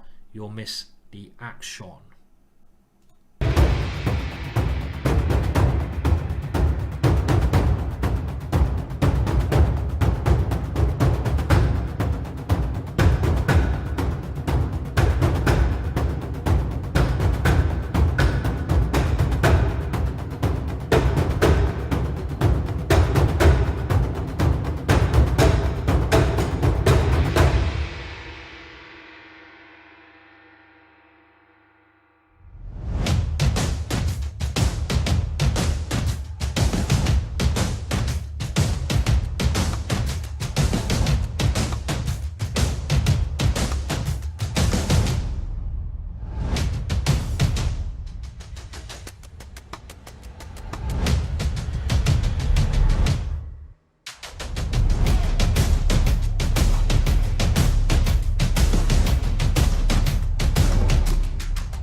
Wow, that's such a great tournament, the Chess.com Speed Chess Championships. I mean, some of those, they're just the best players in the world all taking part. So it's going to be great to watch. And will Hikaru face off against Magnus in the final, which I think is probably, like, you know, the most anticipated match of that one. It must be, mustn't it? The two big guys, but they're all big guys there. They're all brilliant blitz players, so anything can happen at all. So we've got 3 more games left as I speak, and we can just look at the scores before the next game start. Who do you guys think is going to do the job here? At the moment, there are 2 people on 7.5 out of 8. You've got Unschuk, very, very good player. And you've got Chess Warrior. Well, they're all good players. I don't need to say that, do they? It goes without saying. Nordlibeck, who has impressed me in these Title Tuesday tournaments, maybe the most, because he's performed consistently well. He's been at the top for often, you know, all these events, and he spots tactics, he plays endings. Well, he's just a great player. He's really impressed me. But one of my personal favourite players, Jabava, who you must have heard of. He came up with the Jabava London system. You know that one? Really good opening system. If you want to get to World Championship level, you should go and buy any course you hear on it anywhere in the world. He's really good at creating unique and interesting ideas, and it's good to see him doing so well. Now, I think he is also streaming, and I don't want you to leave me, but if you're going to leave me for anyone, leave me for the Exotic Princess. I think his handle is James Blunder, I think. So go and check him out as well. And there's many other players. So we got, let's have a look, Jeffery Xiong on 7 out of 8. Anyone in this kind of group on 7, I would say, can win it. Maybe the 6.5 group can win it if they win the rest of their games. So I think Hikaru still has a chance. He's only 1 point behind the lead. So we're just going to scroll down now and look at the other players. And you can see them yourselves here. Where is Hikaru? Well, you've got Zubov here. You've got Mamajarov and Niche. And there is Hikaru. Hikaru is in 20th place. He lost 1 game due to a mouse slip, but he's still in with a shout. Hikaru has this phenomenal record at the top, but the games have started, so we must... Okay, well, apparently they played each other. Let me just update this. And we must start with the 2 guys who are leading. So I'm going to go through the opening moves, and Unschuk has picked a very sharp opening. The Perk opening is one of the riskiest openings you can play with black against e4. And Nordicbeck has played the 3 pawns Austrian attack, which is the most dangerous setup. Those pawns are extremely scary looking, and white going with a fast development strategy. And the current position is after queen takes f3, knight to c6. If one player wins this game, they have a great chance of winning the whole competition, the whole thing. Now, the strategy when you play this opening with black, the perks, it's called a hyper-modern strategy. Chess developed over the ages. First of all, classical chess was where you control the center of the board, and that is still very popular. But then it was found that you don't have to play in that manner. You can play chess by attacking the center of the board from the side. And when you fianchetto your bishops, this is putting your bishops like this. This is one strategy to do that, to attack the center from the side. And that's how chess developed maybe 100 years or so ago. And this is really a battle between white center. White has that classical center, more pawns in the center, but black is attacking that center from all angles, from the sides here. Now, it is a straight up titled Tuesday tournament, meaning there's no top 8 qualification. Just to answer your question, force a draw. I do keep an eye on the Twitch chat when I can. It's just the prizes, and the prizes were shown in the break. And I think it's 1,000 first prize. It is just a playoff for those prizes, whoever gets in the top, top level. So they're moving very slowly here. I don't know why they're moving so slowly in this position. It's kind of surprising. A logical move. Now black is lining the rook up against the bishop. One idea here is pawn takes pawn, and then something like knight takes pawn. Let's just show that. Pawn takes pawn, and then here I can play even knight takes e5. And if, oh no, not that one, because my queen, silly me. I can probably play this one, and my rook is attacking that one as well as my knight. So this is black's idea. So bishop b2 is trying to indirectly defend that, but I don't like the bishop being here. If anything, I really like black's position. These pawns seem not very good. They're not very mobile. Nordicbeck's opening has gone wrong. These pawns are more weaknesses than strengths, and with black maybe even at some point bringing another rook to attack it, it looks really bad. There's a problem immediately here that you're attacking the bishop and you're lining your queen up against the king. And I say it's a problem because if you defend your bishop, this looks normal. Maybe black can just play pawn takes pawn and now knight takes e5, because all of a sudden there's a pin. A pin is where something is pinned down. It can't move. And this pawn can't move because you'll be moving into check, which is impossible. You can't move into check. And knight takes here would win a piece because you're attacking the queen and the bishop. If you win a piece at this level, you win the game. So bishop b3 is being played, but now a very clever move, c4. And black is just winning a piece. This has gone horribly wrong for white. King h1. And black is a piece up here. Does white have any compensation? I mean, this much compensation. This much compensation. Bishop d6 has come in. And you could argue that the only compensation white has is this pawn structure and some play against f7. But there's no real threats here. And the extra piece should really be enough to convert. Black's just making sure f7 is defended here.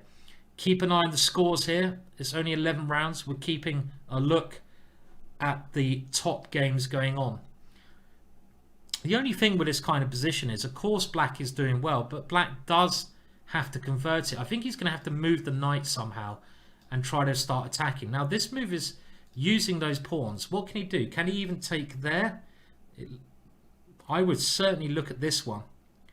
Knight takes there. Is that playable? This is probably what Onschuk, and he has played it. And now just rook takes c4. And he's one pawns. Bishop c5.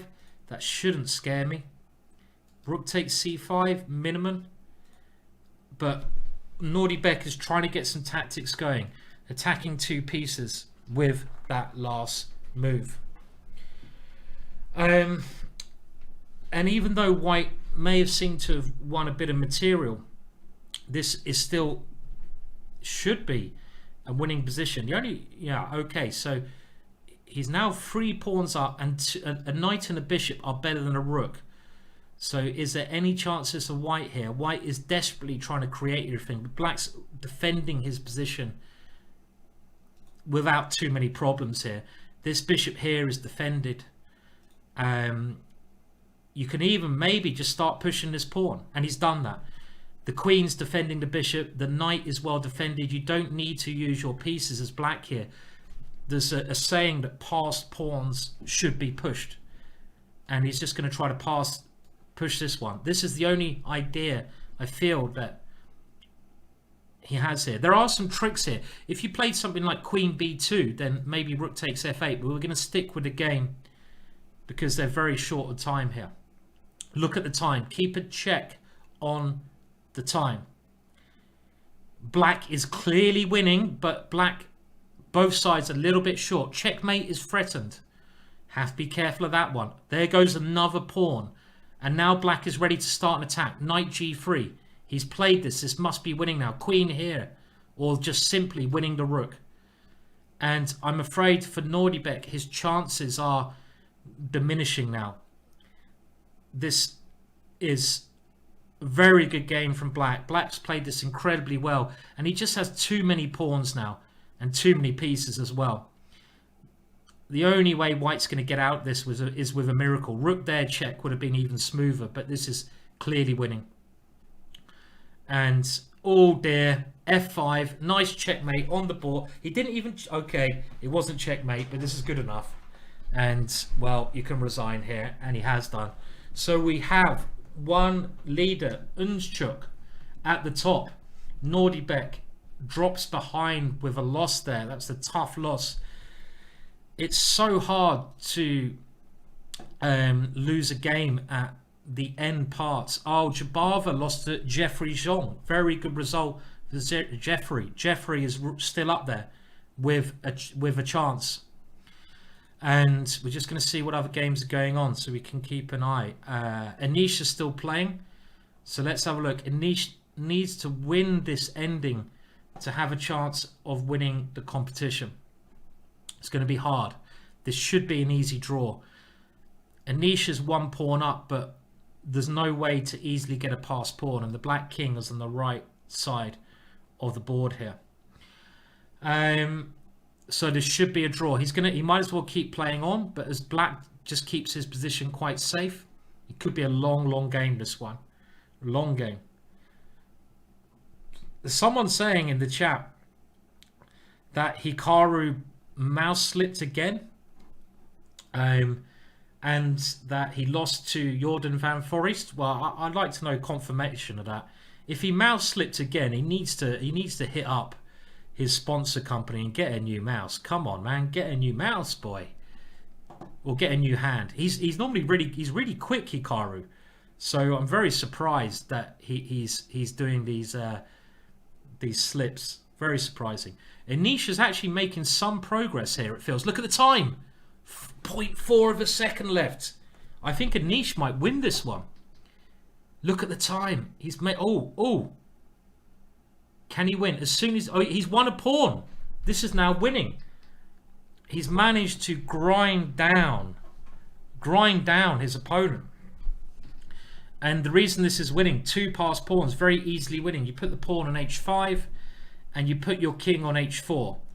The king comes to this square where it avoids all the checks. You hide your king behind the pawns so Black can't check you anymore. And it's an easy win. Very good win for Anish there. That was unfortunate for Igor Lisi of Russia. Very strong Russian player.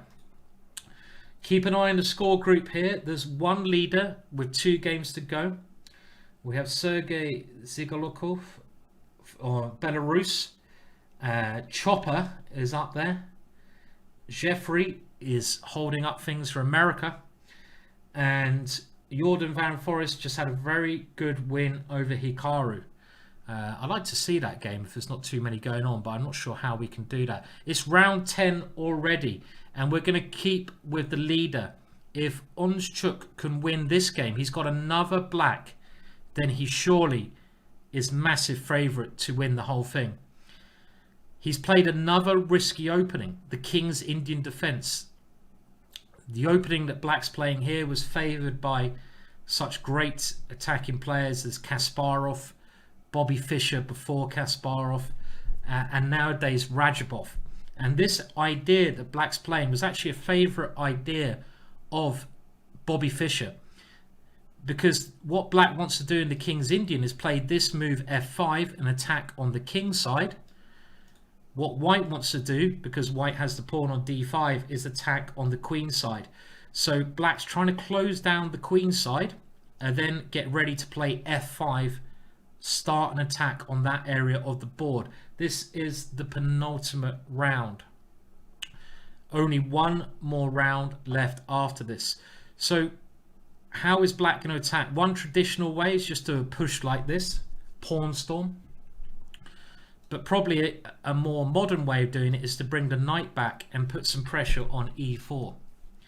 Try to attack this one. So it's interesting and a big win for either side here. Again, if Black manages to win this one, he's doing great.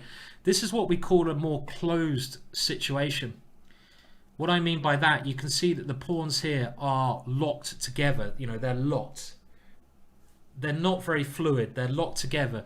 And when you have a closed position, it generally means there's less tactics in the position. It's building up your position until you can break out of that lock. And this move is trying to break out of the lock because now Black has these flexible pawns. And he's now locked it up again with f4. This is a very typical pawn structure we get here. If you know, again, when you play your openings, you need to know these kind of pawn structures in the middle game, know the plans. The normal idea for Black here is try to attack on the g file. The normal idea for White is to get the knight to this square. White will try to maneuver the knight here. Just get your pieces to the best squares. Why is the knight good on this square? The best blockader for a passed pawn is a knight, and a knight in the center of the board is very good.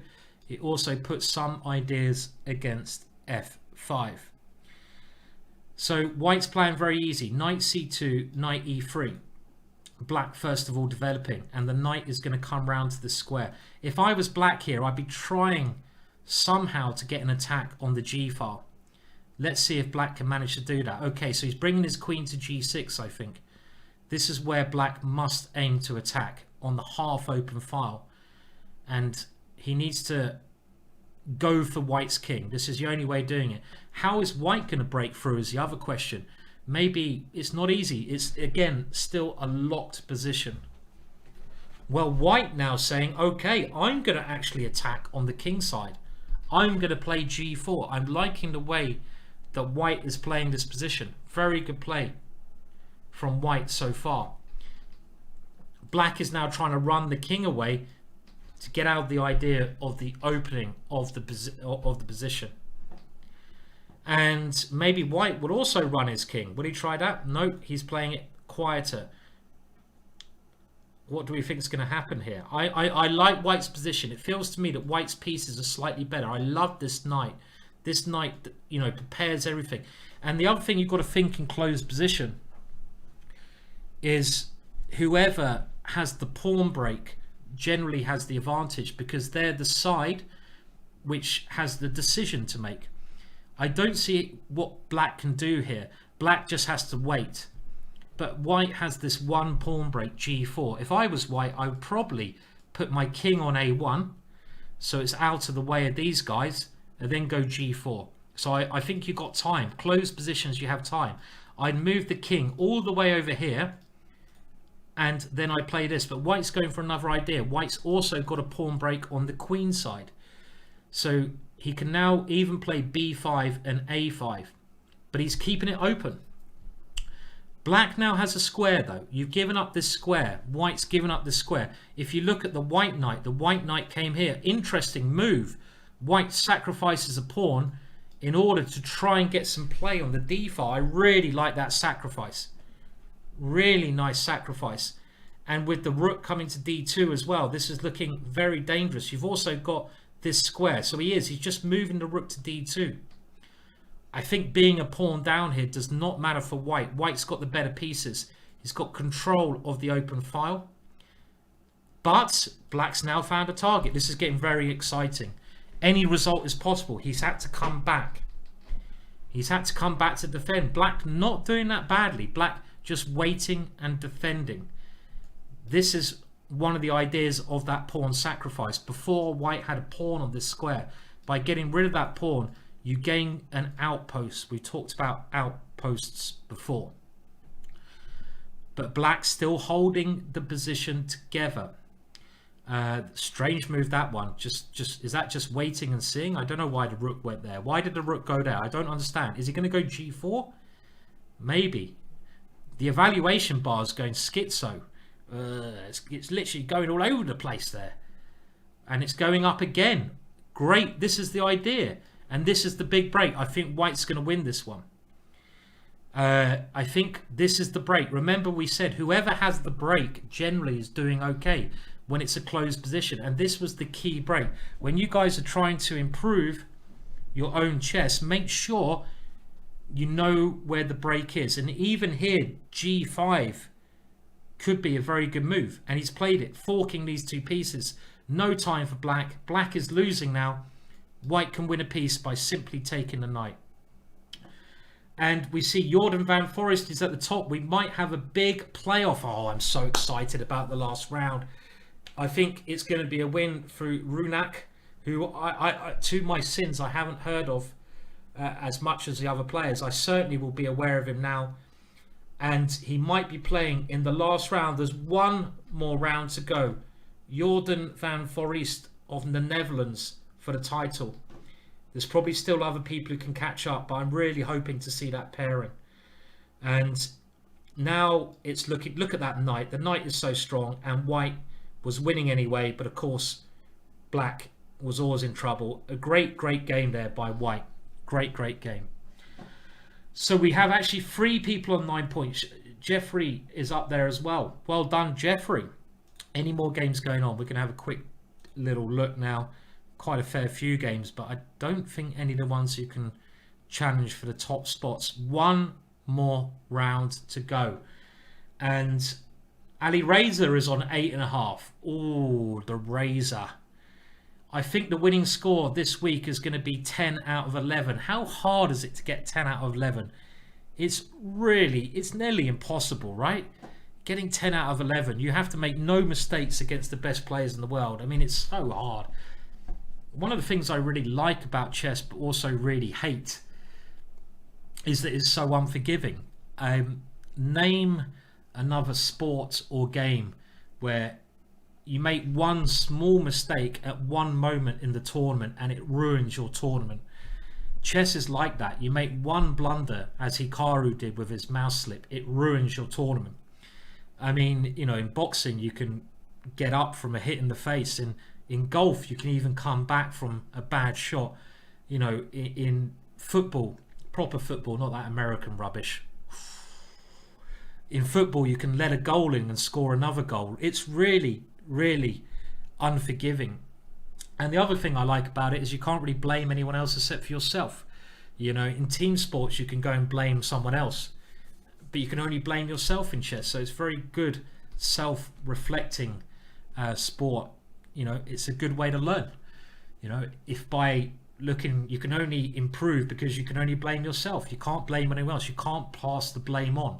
So you can only improve as a character in chess. In other things you can, you know, suddenly say, oh, it's not my fault, and you can flog it off. You can't do that in chess, which is one of the reasons it is such a good sport. Okay, one more game to go, and it's going to happen any second now. There's 3 people on 9 points, so we're going to keep a close eye on the 3 people who are on 9 points. Who's going to take it? India, America, or the Netherlands? And I can't wait for this one. This is going to be such an exciting round to watch. Any predictions from anyone in the chat? Come on, chat. Who's going to do it? Who do you think is going to do it? I'm going to put my money. I've always said Jordan is one of my favourite guys. One more game to go. My money is on Jordan. Remember, there is one more game to go. One more game. Renukno is playing really well. Does someone say he's only 15 years old? How old is Jeffery? Jeffery. I don't think Alireza can win this one. Okay, the games are on. Let's get up. And the top game. Oh, this is a big one.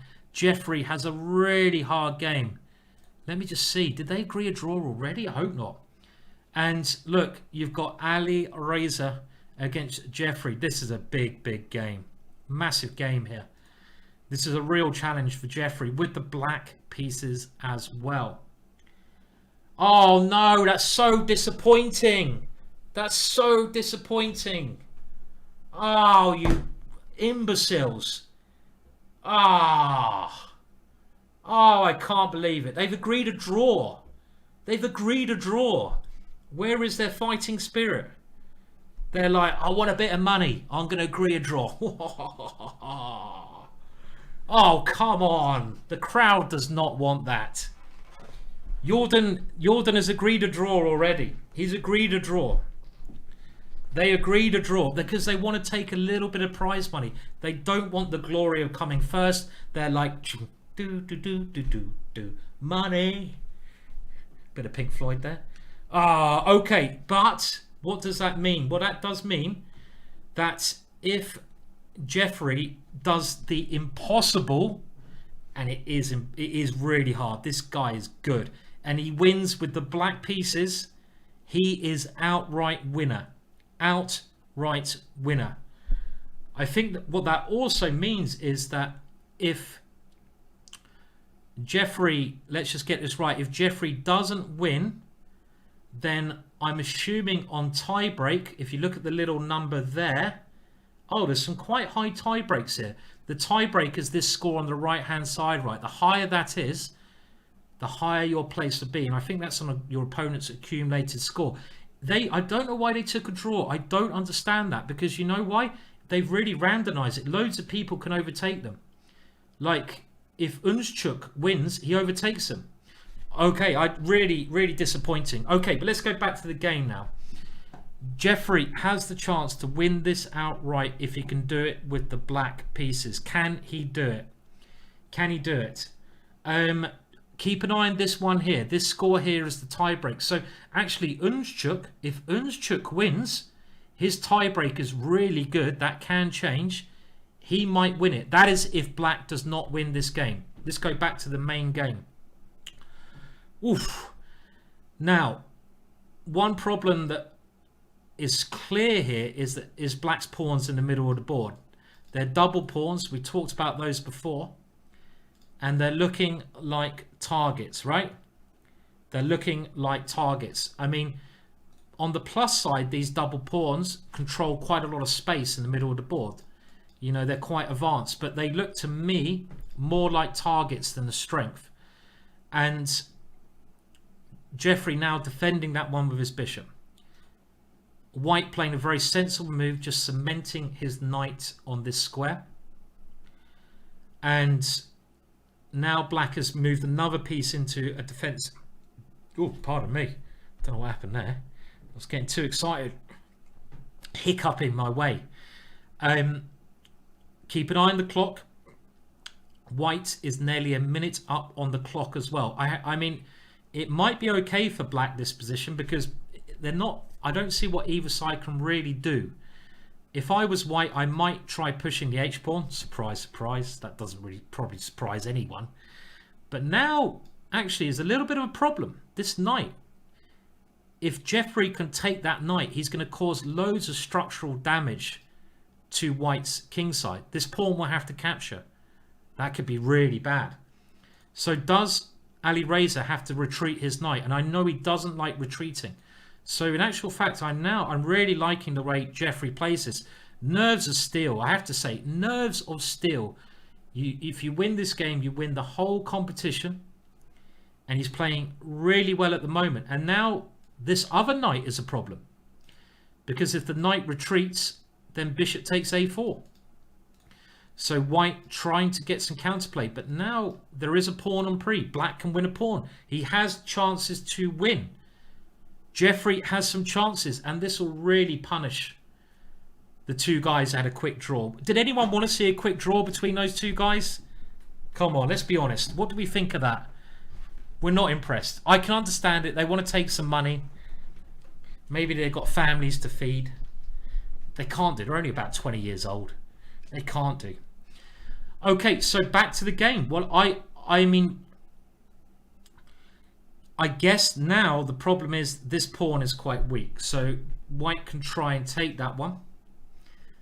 But if I'm going to pick any side, it's certainly black. Black has the extra pawn. And black also can start attacking stuff. Okay, this is a good move. This is the way to do it. Black has to go passive. And this is dangerous. When you go passive, things can go very much wrong. Black's one idea to try and get the rook in. And he has done it. If he can take on c2, game on for black. Time situation now about even. Remember the tournament situation. If black wins the competition. The whole title Tuesday.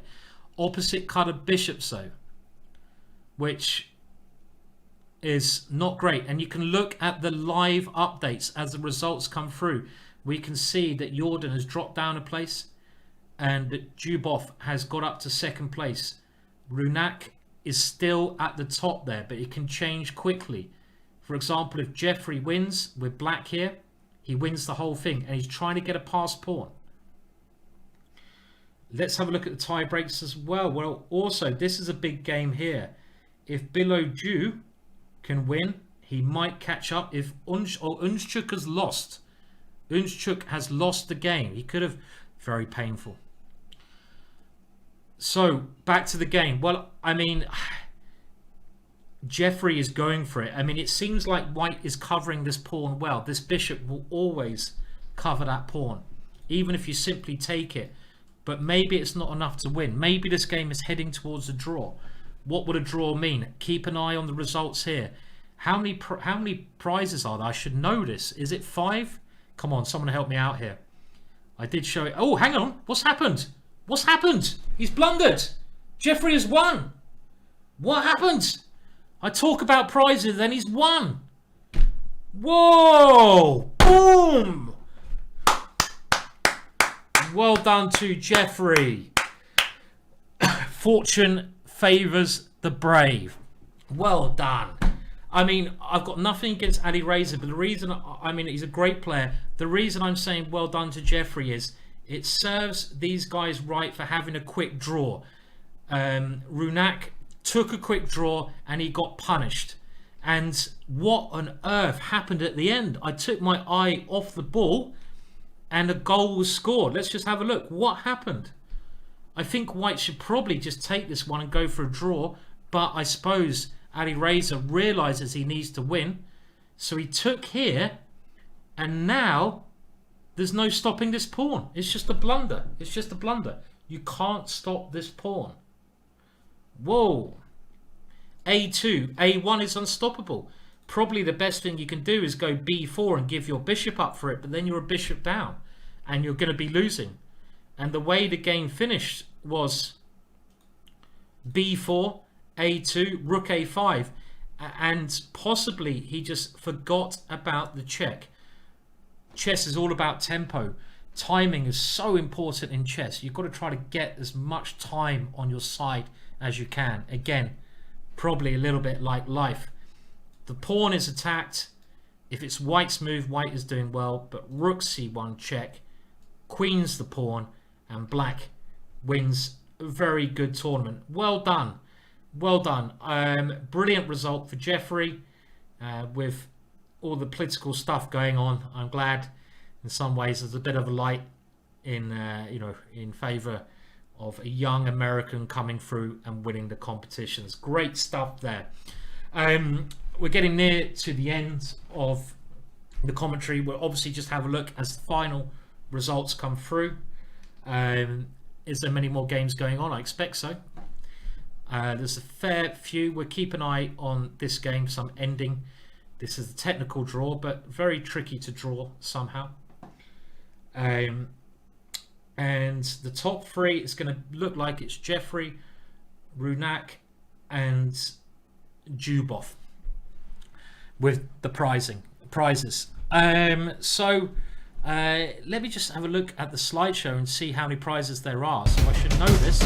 There are, of course, 4 prizes. Oh, do I get the best stream award? Of course I don't. 4 prizes, and that is going to go to the best stream is going to go to Hikaru probably. I'm sure it always does. And one thing that Jordan's really going to think about there, if he won that game, he might have won $750, but now it looks like he's going to win $100. So even if you think about it from, I don't know, a standard point of view, taking a draw is not a wise financial decision to make. Who is the best female? That's a good question. Well, let's have a look. We're just going to go through the things. I might miss one, so help me out here while I try to look at the best female player. And of course, we have a draw in that game. Grandilius finishing well. I might be missing the top female player. If that happens, I don't know. And there are the results coming in. Actually, Greg Shahade did pretty well there, yeah? Well done, Greg Shahade, who got 7.5. That's not a bad score. Top 55 is a very good score.